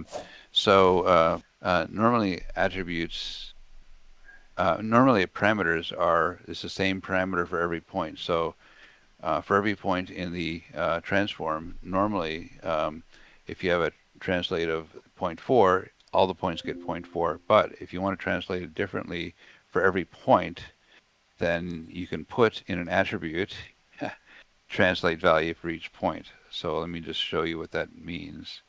We're starting off with a sphere with just position, basically. And then we're adding another attribute called random speed, which is this thing here. So hang on. We'll just show you through. Actually, let's just do a pop to chop, and all of them, please. Yeah. So we add an attribute called random speed, which is 0 to 1 for every point. Actually, 0 to minus 60 to plus 60, I think it is. What's the range? Okay, and then right, minus 60 to plus 60. And then we are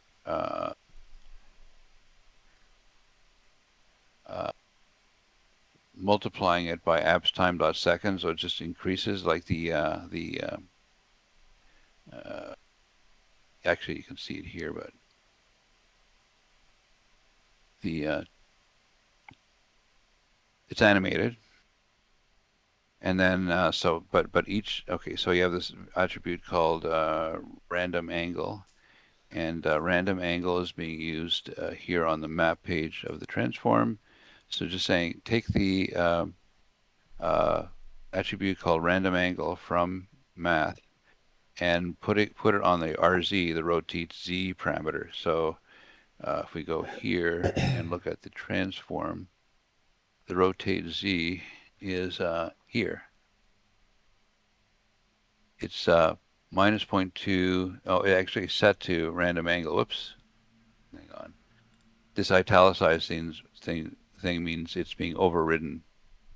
The rotate Z is being overridden by what's happening in the map page. So random angle is an attribute coming in. So every point gets a random angle, and that's why this thing isn't being rotating uniformly.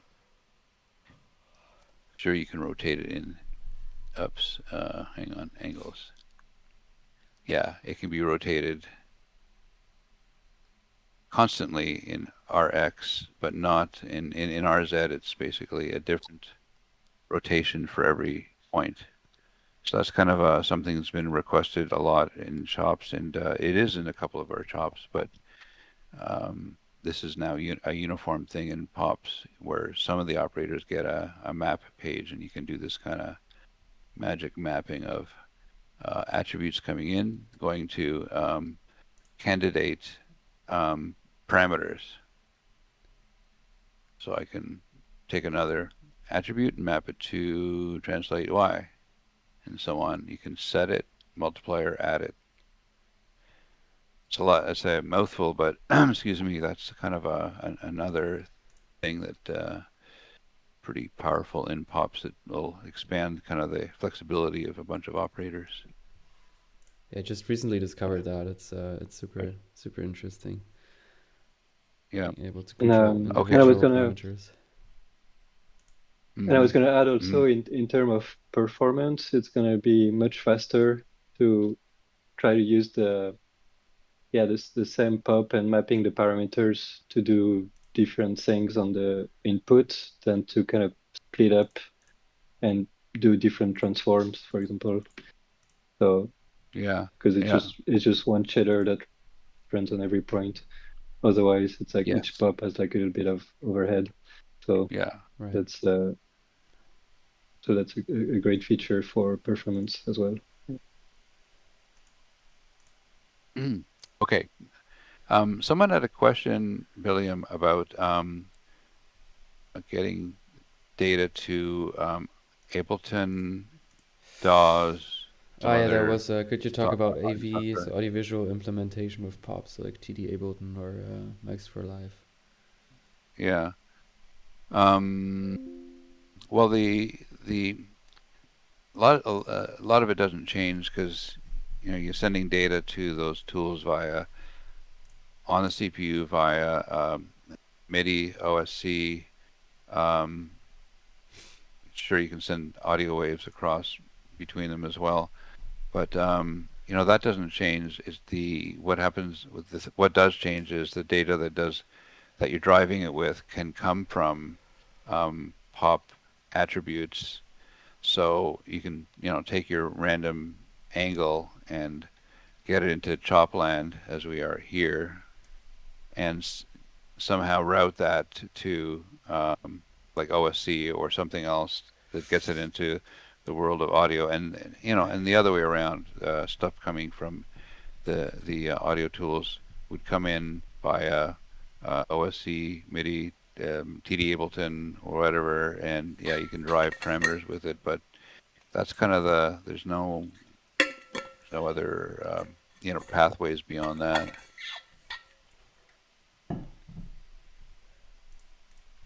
Is that what you concluded too, Vincent, from that question? Yeah, yeah. There's nothing new in that regard. Yeah. Yeah.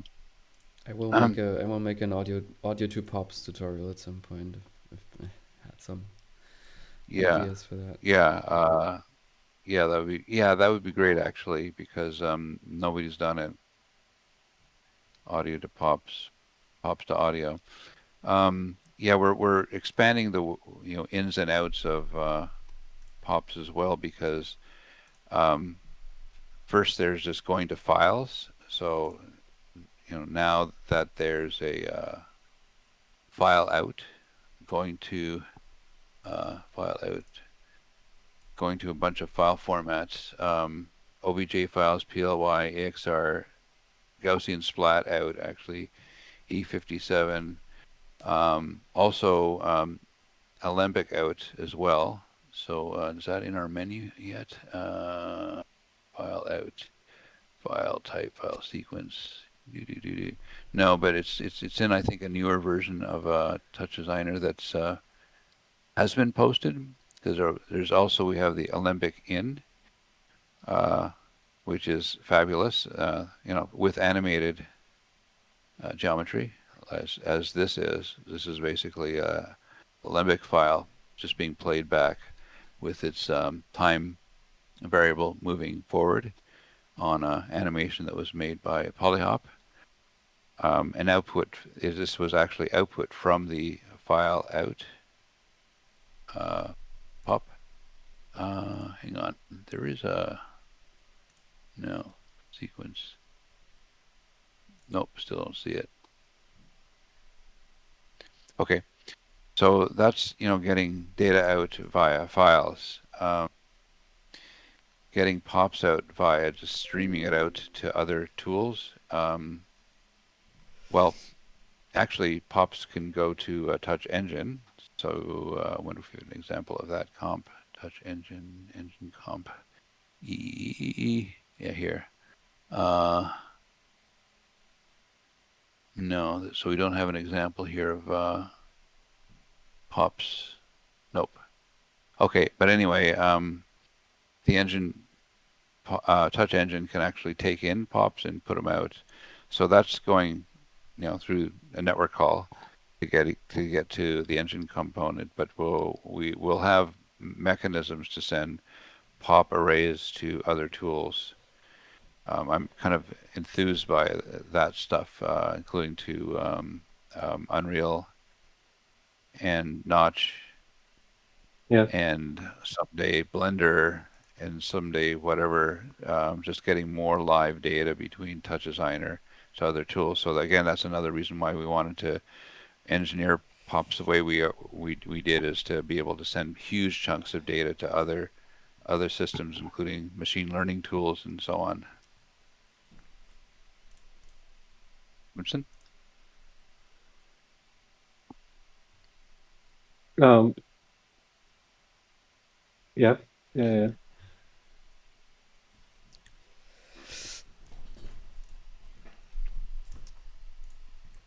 Right. Another question there, Billiam? Yeah, I'm wondering. I mean, it's like it's 8 now. Like we've done 2 hours now. Mm-hmm. Should we go into more questions from the chat, or should we go into like Yeah. direct questions from the audience so they can raise their hand? Either way. Yeah. Sure. All Either right. way. So if anybody wants to ask any direct questions from the audience, just raise your hand, and I can put you on the stage, and then you can ask directly. Otherwise, I will just keep going with the questions here. Maybe another half an hour max, I would say. So yeah, you can sleep at some point, minutes. Greg.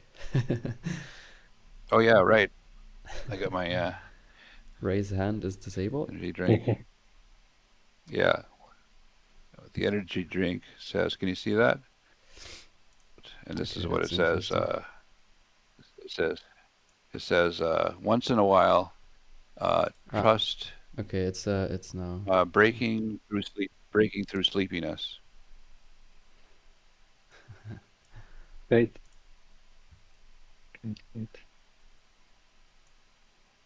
Okay, let me pull over the stream so I can see people. Okay, so let's go, Ruben. You can ask your question. Hey, Ruben. Hey there. So I have a bunch. I don't know if I should go through all of them or just skip some and let other users ask. I don't want to steal too much. I think we have yeah, we probably get a few, so maybe start with the most important.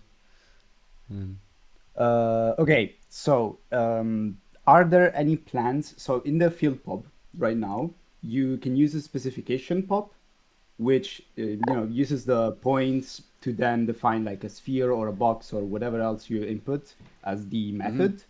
I wonder if maybe, especially with the later addition of potential booleans operation, would it be possible to use like a second input in the field pop so that we can use like, say, a sphere that I've defined? Well, a sphere, maybe it's not the best as an example, say like a geometry of a dog, a person, whatever, to define that area as the new field for, say, a point cloud or something like that. Yeah, we were.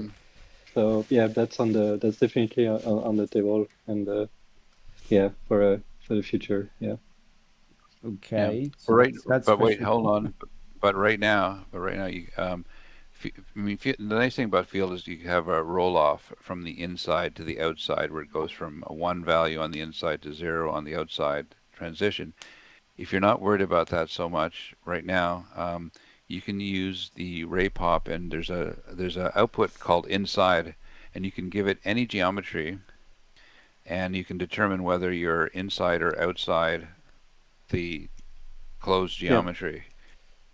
And so that number, that 0 or 1, can be output as an attribute for every point of a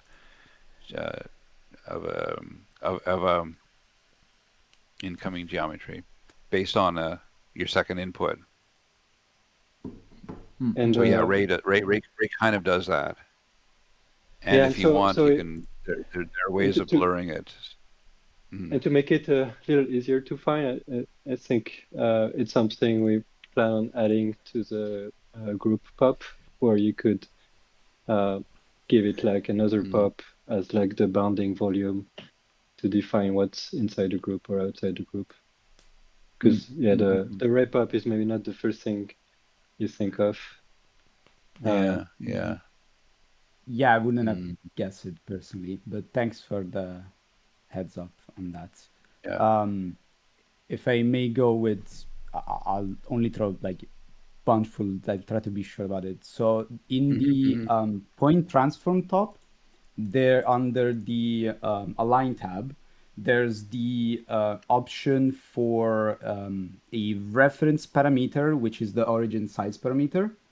But currently it only supports, I believe, another top and another SOP, but it doesn't have the option for the origin slash reference scale by bringing a pop instead of those two um, In, options. Oh, in and which, I in which, think the point in transform, which, I guess at that point is kind of outdated because you would want to try to do stuff in pop and use the transform pop. So I don't know if Yeah, I understand I that. guess we could, yeah, I don't know, Greg, what do you think about the But point yeah, transform top? well, I don't okay. think we're gonna change it. Mm, Um, okay. do it in pops. Uh, and then as like last two questions, the first one Mhm. is in the pattern pop. Say that you have like the basic most setup you start with, which I believe is a sine wave or cosine wave. Hmm. Could it be possible to add an option so that the points of what is essentially a line that you're describing could have the normals pointing to the next point directly? Mm. Well, that's a line. Yeah, it's a line. That line metrics does that. Um, hang Yeah, on. Yeah, right here now it you is. would Line put metric. down the line matrix to do it. We could, it's true, So we Yeah, could yeah, add that as a yeah. as So an here, option directly in the for pattern. I instance, see. yeah, here's one form of what line metrics does. It's the this looks like yeah, the it's the tangent. Yeah. that's the tangent. Yeah, that's right. So on the line metrics, you can put out the uh, displacement to the next, the distance to the next, and the direction to the next on each point. And so, okay, so let's do it let's look at it here. Direction to the next point, not tangent, but okay, let's do it on the red. Hang on, let's play this forward so you can. Okay, uh, in red we'll make it direction to next. Okay, so you can see the vector direction to next here in red, right? So that's kind of what you're Yeah. thinking, right? And Yeah. also the Yeah. Yeah. distance to Yeah. the next. So there's all these metrics are unbelievably useful. Um, yeah, the So as of right tangent. now, it's just in the line metrics, but yeah. Okay. Yeah. Just I was just wondering if it could be added as an extra option, but if the line metrics already does that, Yeah, we try then to keep it all in one place for now. understandable. Yeah. Yeah, there's other things in here like curvature of the lines and stuff. What's this one? Yeah, here's the example of yeah displacement to This next. is, Uh, Yeah. what's this one? Yeah, and yeah, the curvature. How curved the line is to the next thing is represented by these. Blue is low curvature, red is high curvature. So that's measured as well. Very nice. Yeah. Okay. And last things, then I'll go and let the other users ask as well. First, I want to specifically thank whoever at Derivative recently added the minus a operation in the math mix and math combine. That was, I thank you a lot for that. I really, really thank you a Say lot that. for that. Okay. that's I'll take credit for pushing that through yeah, and people asking why do you need that? Why do you need that? Okay. Anyways, the most simple thing minus a Yeah, and yeah, Vincent no, that actually was coded it. How many microseconds did it take you to code that one, Vincent? yeah, that was an easy Easiest thing. one. Yes, I Yeah. occasionally throw fence out really easy things to do. Not, it wasn't a mind Thank you, bender. Vincent. Then. It's really funny Thanks, that you mentioned Vincent. that. Yeah. And then, as a Okay, that last thing, just to close it off, what was your favorite pop project you've seen so far? And yeah, that was about it. I'll get off the stage now. But yeah, thanks immensely in the meantime. Vincent. Uh, well, I think I'm excited about what Joseph Pels is doing, kind of pushing the simulation stuff Mm, uh, yeah, with the GLSL pops. Um, yeah, and yeah. yeah, so that's one of, and also Mini UV has done some cool simulation stuff. I think all Mm, the organic fluidy stuff and kind of yeah. yeah, yeah. Do you have You've any been more? working. You've been. Um, I don't want to really single out any one user's stuff. There's so many good tutorials out that I'm learning stuff from other people. Um, yeah, Yeah, I just mentioned this too because I feel I've spent like a fair amount of time on like kind of opening kind of custom GLSL up, and so it's just exciting to see like people take care like do stuff with it. Yeah. yeah. Um, like, and I actually at our event. Oh, geez, I forgot what I was going to say. Mm, whose work I saw. Oh yeah, it was Chelsea and Supermarket Salad. I'm making a new kind of VJ tool um, Oh yeah, I saw that. with lots of pops underneath as well, and that looks really interesting. Also, I think the work of forget how to pronounce it, Okamiro Moto Visualizer. I forget what the exact name is. His work is pretty good. Their work is pretty good, and so on. Um, yeah. What else? Should I get the Anyway, next person from the audience? yeah. All right. Let's see. Mhm. Here we go. Hello, hello. Folks. Thanks for taking the time to come and meet with all of us and present. Hmm.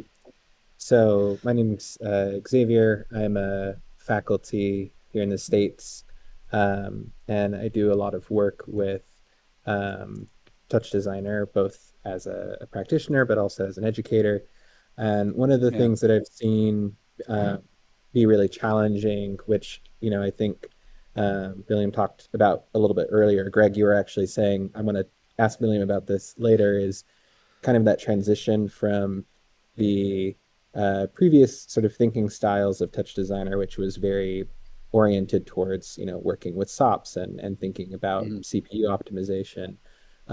So transitioning now into kind of a POPs focused progression moving forward. Do you have any kind of explicit advice or ways that maybe folks who are really used to thinking about TouchDesigner in that capacity can start to transition?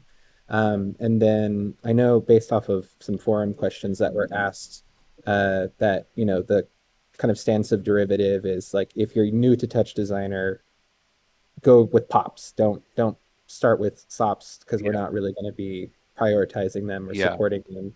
So Yeah. is there just any kind of general spaces or things that you would say are most helpful for both the kind of experienced user who've been in TouchDesigner for a long time, and then maybe the same question for folks who are newer to TouchDesigner, and starting from the ground up or have never maybe used the software at all? Hmm. Hmm. Yeah. I mean, well, there is a there's a page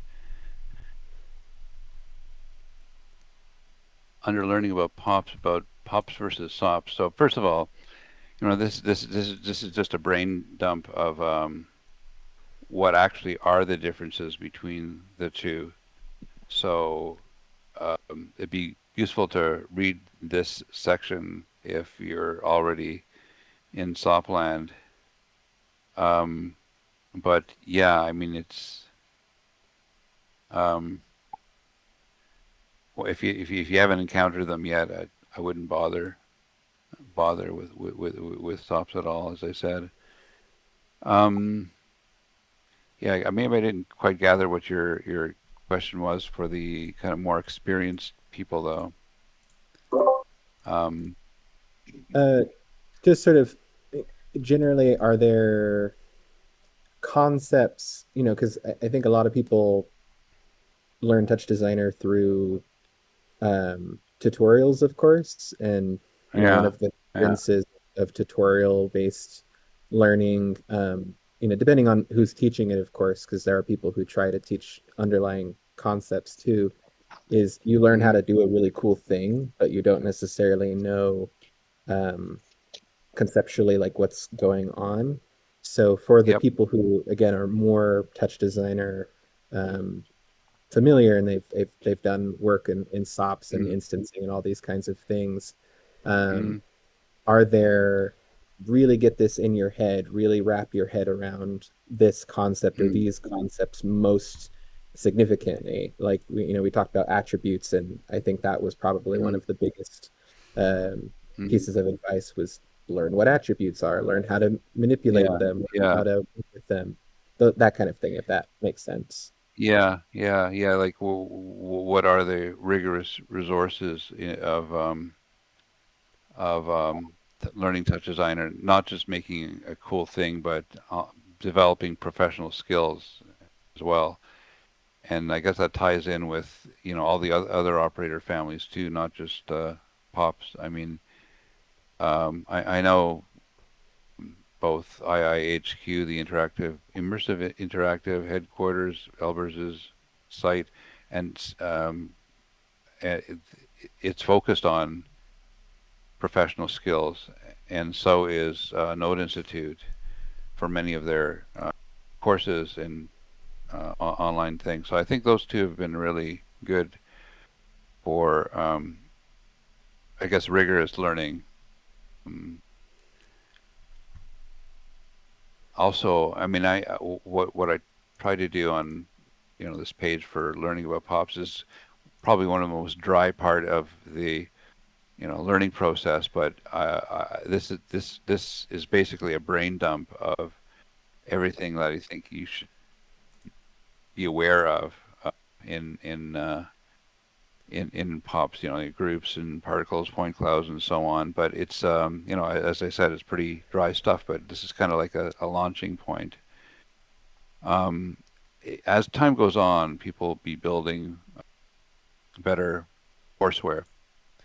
Certainly, the stuff that's going to appear on learn.deriv.ca from Matthew Regan is in that direction for sure. So I don't know. I think time will tell, but I don't have any more kind of pointers other than all those things. Gotcha. And then just one other question. So I teach in a design school, and a lot of Mm. our architecture students are reliant on or utilize um, Grasshopper in Rhino for a lot of the Oh yeah, parametric and generative systems work that they yeah, do. yeah, But I feel like Pops now is kind of touching in that space. Maybe not yeah, explicitly for architectural purposes, but yeah. I've been trying to export geometry and work with it in different use cases. Is there hmm any sort of guidance or maybe best practices that you would suggest as far as exporting actual hmm geometry from POPs, and how again you might optimize that to actually use it in physical fabrication or other 3D Yeah. wares. Right. Then how does it get into physical fabrication, physical design. So yeah, so I think now we have the pathways out. Like Alembic is really good, very quite complete. It can handle almost every attribute type that we can cook up, arrays of attributes. So it's pretty thorough, and especially the more recent versions of our file out to Alembic. So that's kind of a just getting geometry out. But in terms of can you uh, manufacturability and stuff like that, we haven't really touched on that. Fabrication, yeah, I mean, only in very trivial ways, maybe like 3D printing stuff and putting your OBJ files out or whatever for 3D printing but that's not really sophisticated fab that like Grasshopper might be. And what was the other one, the tool that you're using for industrial design or I forget what you It's Grasshopper in Rhino specifically. in Rhino. Oh, within Yeah. right. It's within Rhino. Right. I forgot that they were this part of the same thing.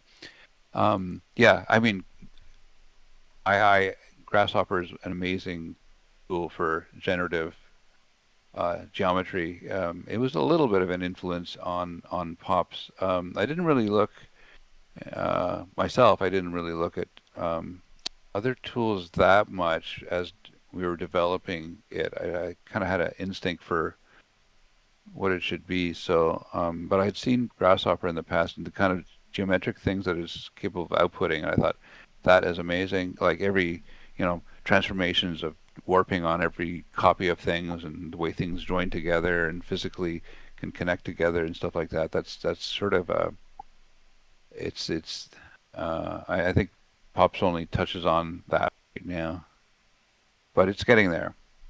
And I then guess just sending data between. Yeah, Vincent, do you have a no, comment? I was just gonna say, just to jump back to some earlier things we were thinking. Oh, that's where like doing copies instead of instancing, then you like end up with actual geometry, and you can export that instead of kind of being stuck in the render and not having the actual Yes, geometry.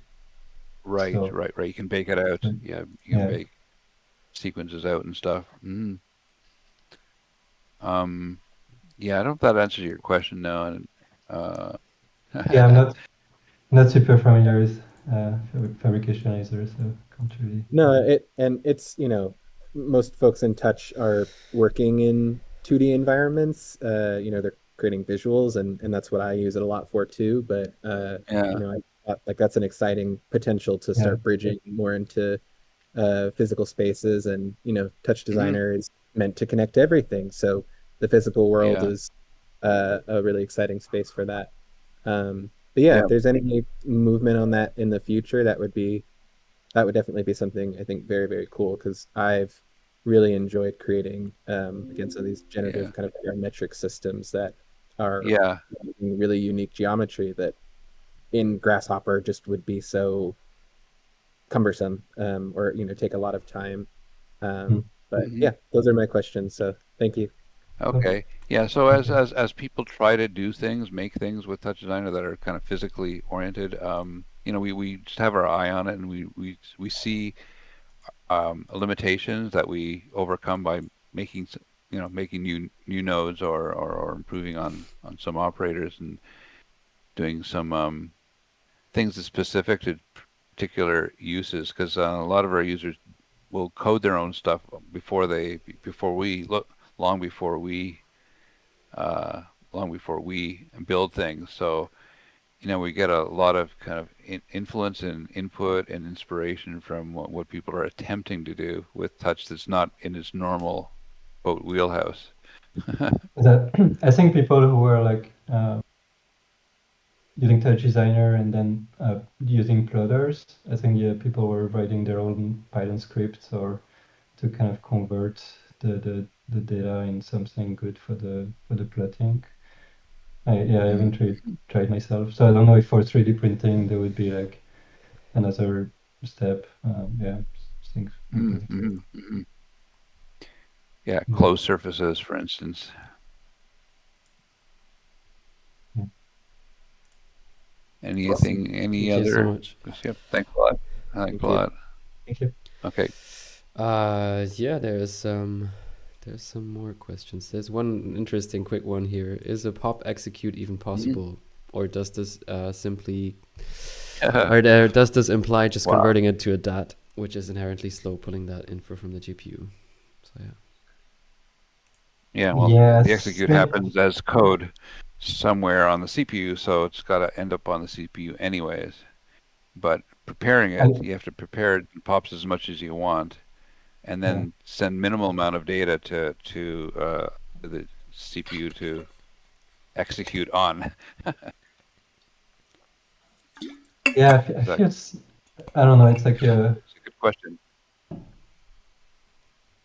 I feel in the future maybe it's like some shader can kind of trigger other shader. I feel like so maybe in the future there's going to be some kind of GPU callback, but that's very far ahead. Yeah. So, in terms of baking,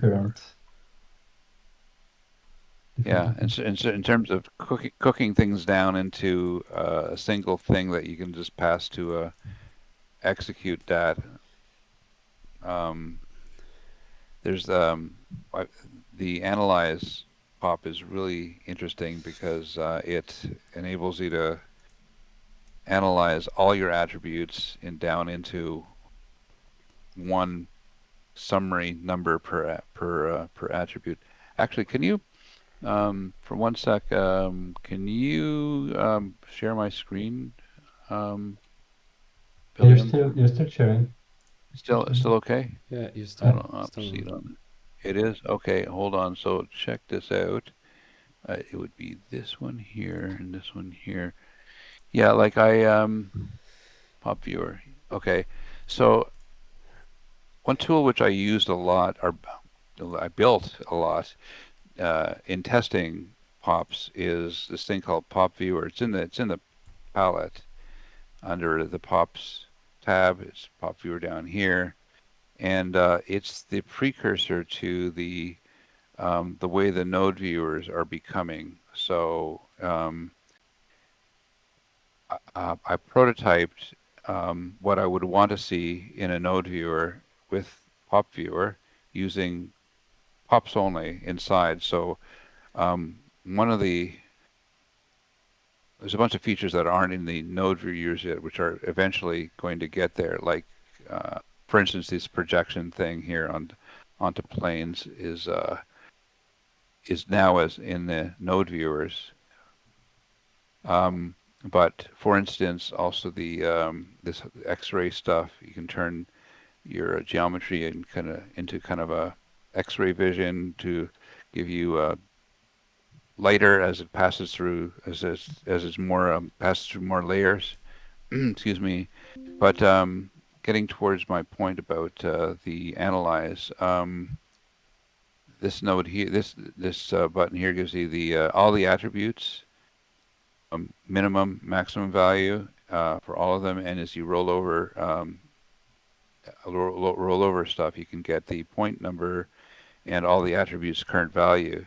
So in order to do that inside, we had to make the analyze pop a lot more fancy. So so everything in here is all the interactions and so on, the menus and stuff like that is all done with pops and DATs and no GLSL code. Whenever I had to code something, I'd go to the programmer and we'd add a feature. So we had to do that with analyze, for instance. So analyze grabs a bunch of attributes and creates centroid sizes, averages, min, max, and all that kind of stuff, which all ends up as in these menus here. Oops, hang on. In the pop viewer menus, view. Yeah, this stuff here is all generated from analyze pop, for instance. So the beauty of it, analyze, is that you can take pick what you want to analyze and tell which attributes, and this says all the attributes. Give me their centroid min max, and also while you're at it, give me the number of points, vertices, and primitives. So it just comes out as an one point. Let's transpose. Yeah, it's 1 point with all these new attributes: centroid of normal, max color, max normal, maximum of the n, and so on. And so this, the test bed for some of the nodes was actually popular. There's a lot of tricks that we had to pull in other parts of it to display geometry points a certain way and colors a certain way and so on. So all this stuff is done via pops on the inside, playing around with attributes, moving attributes between vertices and primitives, and thinning things out, deleting stuff, and finding maximum min-max values of certain things, and then rendering them. So it was kind of a real exercise in trying to build this thing from what we had in pops. Enough of that lecture, but yeah, it's just even just the partial shading, displaying. Again, future feature here is displaying all the attributes as it's just like we do in tops. We have it's like pixels. Every point is every circle is a point, and you can display a whole bunch of stuff on top of each other, including their vectors. Ha ha ha. So on. Yeah.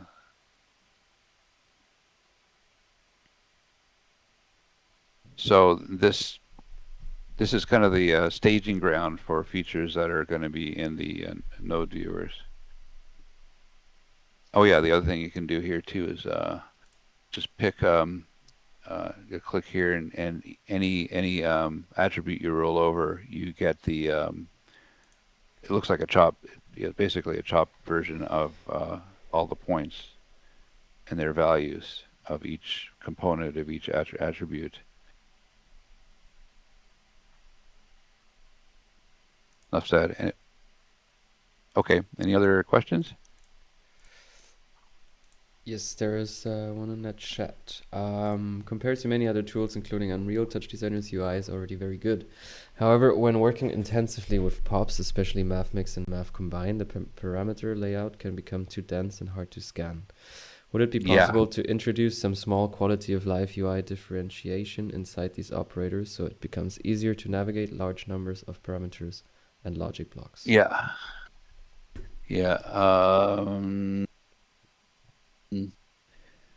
Which brings up the new. Okay, so some of the ideas of pops are bleeding over into the other operator family layer mix.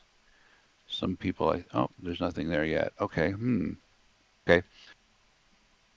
Well, example. Okay, let's just take a top and ramp and movie file in.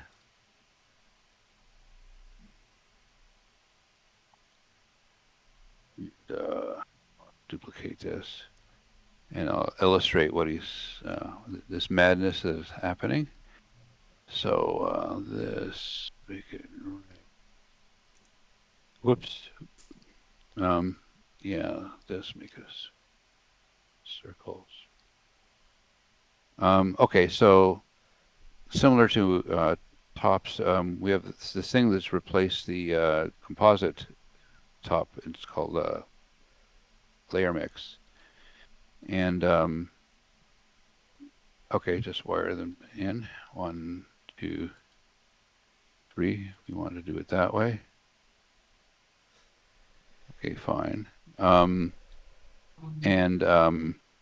So then here we have 3 layers. They're wired in, but then you can start adding in changes that you want to make to the layers, incoming layers. So you can say, I want to have opacity for each one. I want to have a translate and a scale uniform. And that means that I now have more parameters here. It's still manageable. So yes, we can go and scale one layer down a bit and translate it over a little bit, and then scale this thing and translate it vertically and so on, and change its opacity, blah, blah, blah, blah. So anyway, so um, sure, it's getting interesting now. So that's good. But then you may want to add cropping. So you may want to crop the, let's say I want to crop the ramp.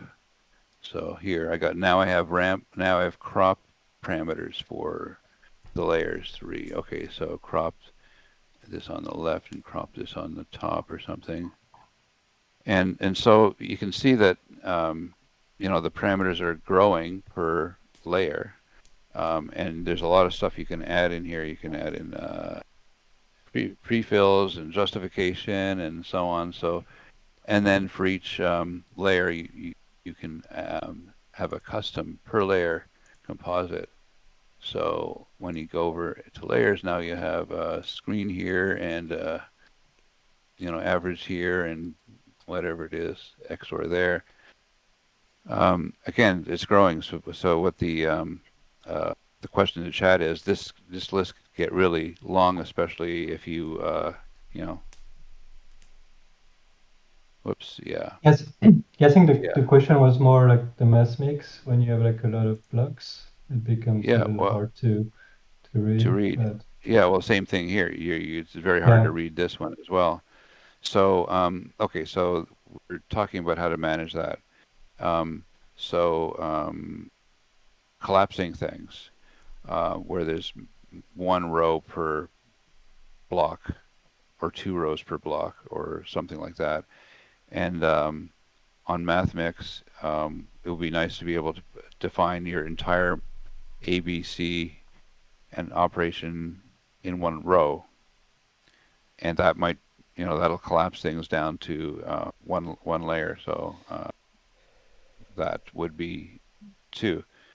So we're talking about what to do next in our development to kind of provide tools for collapsing and managing large numbers. In MathMix, like, or if you don't use scope C, maybe this could be hidden. That would like compact things a bit. But right. So if you don't use scope C, it would be hidden. Yeah, exactly. Because or if you just use scope A, but or put them all on parameterize, allow parameters to be all on one line. Yeah, I don't know if in the question there was any suggestion or if it was just a comment. Yeah, suggestion, just a question for if there could be, if you could introduce small quality of life UI differentiation inside these operators. So that was kind of the question. Yeah. So I don't know if that means like, I don't know, different like colors per block or something. Different colors per blocks. She said, a purely visual question, maybe coloring as you have for the nodes, or just because seeing the different blocks, it's like, where does each one start and end? Where does it end exactly? So we have long discussions in R&D about those steps to take forward to make things more usable. And now that sequential blocks are everywhere in TouchDesigner, especially in POPs, it's even more important to address the quality of life things for things where you're going to end up scrolling so much, and we don't want people to scroll so much. So that's I totally get that issue, and where we do talk about it a lot, and it's like playing chess with ourselves. It's like, is this one thing we do going to be beneficial to everything or not? And so we think about it a lot before we do it. All right, so sorry, that was like a long route to show off math layer mix. Yeah, that's actually I didn't even really hear of that, and then suddenly I was like, I saw that in an example. I was like, wow, this is Yeah, I've needed that. I didn't even know I needed that, but it's amazing. yeah, yeah. It's been requested for ages, and now is the time that we can do it. Elbers Sorkabi had a version of this for 10 years because he started asking 10 years ago. He Yeah. said at that time he said, "Damn, to hell with it! I'm writing my own as a custom GLSL shader." So it's it's been in the queue for a long time. Okay, so there's more Okay. questions being added, but we're already at over 2.5 hours. Hmm. Hmm. So I think we should Okay, one slowly more. get to. I saw a quick one that I can answer quickly. Yeah, Oh sure. yeah. So Okay. Please. does the RAPUP use the GPU ray tracing course for ray tracing? Yeah. So yes, it does when you use the hardware ray tracing feature. Like if you, yeah, so that's the so it does use the hardware ray tracing cores from the GPU. Yeah, if you enable it.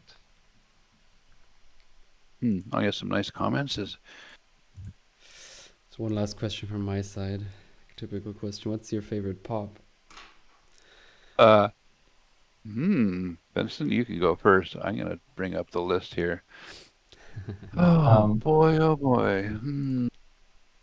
Well, Okay, I've always yeah. loved proximity. Has got so much I was instant excited about gratification, I guess. Hmm? making the polygonize pop because it's something that we couldn't really do before pops. Yeah, so if I Yeah. can I share my screen Yes. for a little bit? Yes, it's about time you shared your screen. Okay, I'll unshare. Let's see. Uh, Okay. so just No. um, Huh? Oh yeah. oops, entire screen.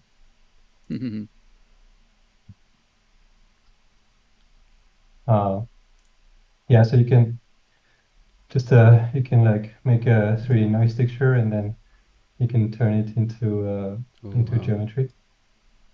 Oh yeah. Oh, that's really And sick. the kind of and I also wanted to show that so now that the GLSL pops can do more, so you can also like fully create it with the with the GLSL apps. If I kind of on this, I'm gonna oops. I should hide all the Mm. anyway. Ah. Just to show like this is like uh, more and more I'm prototyping new pops just with Mm. the GLSL advance. So you have so often it's more than just one shader. You have multiple classes. And one pop that people might wondering, oh, what is it used for? The accumulate. It's kind of like a parallel scan, which is very useful uh, for kind of parallel algorithm. So anyway, this was just I think maybe at some point we might share a little more of this. So this one, yeah, this one I was kind of excited about when I Yeah, made that's it. so cool. Generally, that you can Thanks. work so easily with 3D textures. Now, also looking at T3D, the tool that Joseph built, and now you have the connection directly with built-in operators, and then converting to pop. So I think it's super powerful. Yes, I think that's going to be exciting to be able to do more with volumes and 3D textures Yeah, and mix that with pops. For me, Trail was the one. I Um, still like this oh one. yes, maybe same. maybe what I'm sharing Oh yeah. maybe what I'm sharing my screen just Hmm. uh Yeah, yeah. Go ahead. Go just ahead. some of the So the neighbor pub was also kind of Oh, this is amazing. a fun one. So I have to close. I have too many. That's a lot. Oh my God. Yeah, I Like, think I it's should like have. So anyway, I think the neighbor pub is kind of fun to make particle self particle simulation with the particle kind of colliding. hmm And so So I think here you're separating them, yeah. or are you? And so one question was, oh, right now, how do you process the output of the neighbor pub? And I think right now you mostly have to use GLSL, Yeah. unless you use the average mode. The average is kind of interesting to transfer attributes between geometry or kind of smooth the geometry, some other stuff. hmm I think in the future we're probably gonna have some kind of pub to do operation on array attributes. And I kind of think that maybe also for particles we will have like a higher level operator that could like do like particle collision, or without that would like kind of hide the complexity. I did. Yeah. Could be two things interesting. Definitely. Yeah. So that's how you prototype stuff is GLSL. And Yeah, because I think it was my getaway to touch is that yeah, it's like GLSL. It's like so great that you can recompile all the shader on the fly, versus when you do something in C++, you have to like recompile and reload and everything. So GLSL makes prototyping like so much faster. And that's kind of hmm I just feel like again and again I just have to really learn shaders at some point. But and then maybe very Yeah. quickly. oh yeah. So just kind of a little thing I had prepared. So stuff that was kind of hard to do before, but that's kind of easy to do now. Oh wow. It's like, okay, I have my FBX animation, which is the default humanoid. And then so here I'm just keeping the legs. Then I'm like doing the skin deform, and so everything is still on the GPU. So then using the cache and cache select, I'm computing the velocity and the speed, and then I can use this to yeah, I'm sprinkling some points on the leg that use the velocity as color for just a little bit of color. And I can just feed that into a particle system and use it as emitter, and I can do this like little, and I just have like some gravity, some turbulence, and I have this little particle effect that's kind of driven by the motion. So that was kind of fun. And We we need can you to like do tutorials. Great. um, Yeah. Yeah. That's and then good. and I kind of just for fun, I kind of did something. I separated the hands, and instead of just doing trails, so I did like a particle system that kind of just emit points, and then I apply a little bit of turbulence, and then using a sort and a recent feature of the line break, which is to create line strip using an attribute. So parent ID is the parent point index. So then I can create trail, but the trail have like a little bit of motion to them, like this little turbulence force. Oh my god. So there's just another. So that's the kind of thing that you could do before, but it was very cumbersome, a lot of shader. But now this is like pretty straightforward and easy to do. And then the Wow. kind of the fun thing is that, so you can see I have this copy pops, and so if I do like 3, so now I have everything still working. and the three characters are all like kind of emitting the trail and the particle. Crazy. So that's kind of what's fun with copies. Then you can use everything as source for more secondary animation and more stuff after. So and yeah, so shout out to so Guillaume is the one who really developed the particle pop, which is a kind of a specialized feedback loop. So that makes it easier also to do this kind of things. So yeah, this was just kind of to yeah, just a third Amazing. one actually. Thank you. So just for Greg, so this is the advanced prototype of triangulating closed line strips. So that's we're still kind of testing it and tweaking the UI, but hopefully this is gonna make it to a release pretty soon. Put that one in wireframe? Right, okay. And this everybody is actually not easy to do on a GPU, even though it looks. Yeah, it's when the shapes are concave, it's like harder because you kind of have to do it iteratively. So it's still pretty fast because it still does one thread per line strip. Line strip, yeah. But I also did like a special mode when it's convex. It's like a ton faster, and you could do like really big line strips.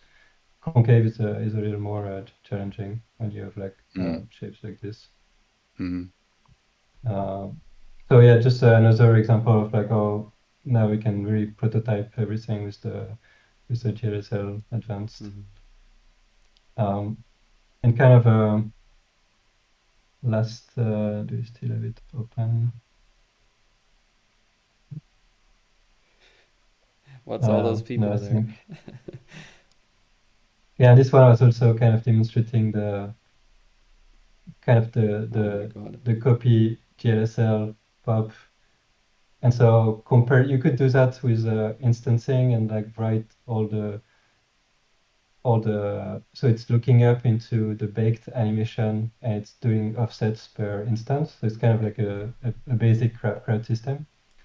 But the nice part is that before, so if you were to do that with a phone, so you had kind of all the deformation code would be here. And if you wanted to switch to like a PBR, you would have to like have all that code in your GLSL that would do the PBR. But now you can just switch the math because it's just geometry. And if you wanted, you could isolate the feet and like have all the characters kind of emit particle. So that's kind of the new stuff that's kind of much easier to do in pops. Yeah, so it was just like the 5 minutes quick demo of some stuff I had. Okay. Now that must have overwhelmed you, Billiam. Now I'm hooked actually. I want more. Okay. We need tutorials from you. I think some of these are kind of hidden in the stuff that ships. Some of them are some of them are in examples, pop examples under GLSL, the folder GLSL pop examples. Yeah, some of these are still use GLSL, so I think it's like either other people are gonna make tool to make that kind of things easier, or eventually we're gonna make higher level pops to like make this easier. But that's kind of the step by step kind of trying to bring things to make it more accessible to more people. There's a last question by Joseph, and then I think we really have to stop. Could we get a particle pop option without time integration? With what? Yeah, I think without time integration. Yeah, I think we could. I think that could probably be a toggle, and then it would be up to the user to kind of have their own time integration. Time integration. Yeah. Okay. I think we could, yeah. Add it Yeah. to the list. Yeah. Add it to the great list. Yeah. Set the time, delta time to 0. Yeah. Anyway, it's a simple request for tricky. The other thing which we are not doing yet is subframe sampling, subframe stepping. So that's another huge topic for us to do. I think that's ties in deeper to touch cook engines than just pops maybe. Yeah. Is The ability delta T to evaluate the networking between frames. Yeah. Yeah. Yeah. Okay. Okay. So. All right. I think. Thanks for being a super host, William. Thank you guys, really, like for the pops and for this meetup and for sharing your knowledge. It's been great, really. I think this could have gone on forever, but maybe we can have another one at some point like this. I think it's a really cool format actually to get in touch with you guys in the community and kind of connect. Yeah, we've wanted to do this one for a while now, William? About almost a year, actually.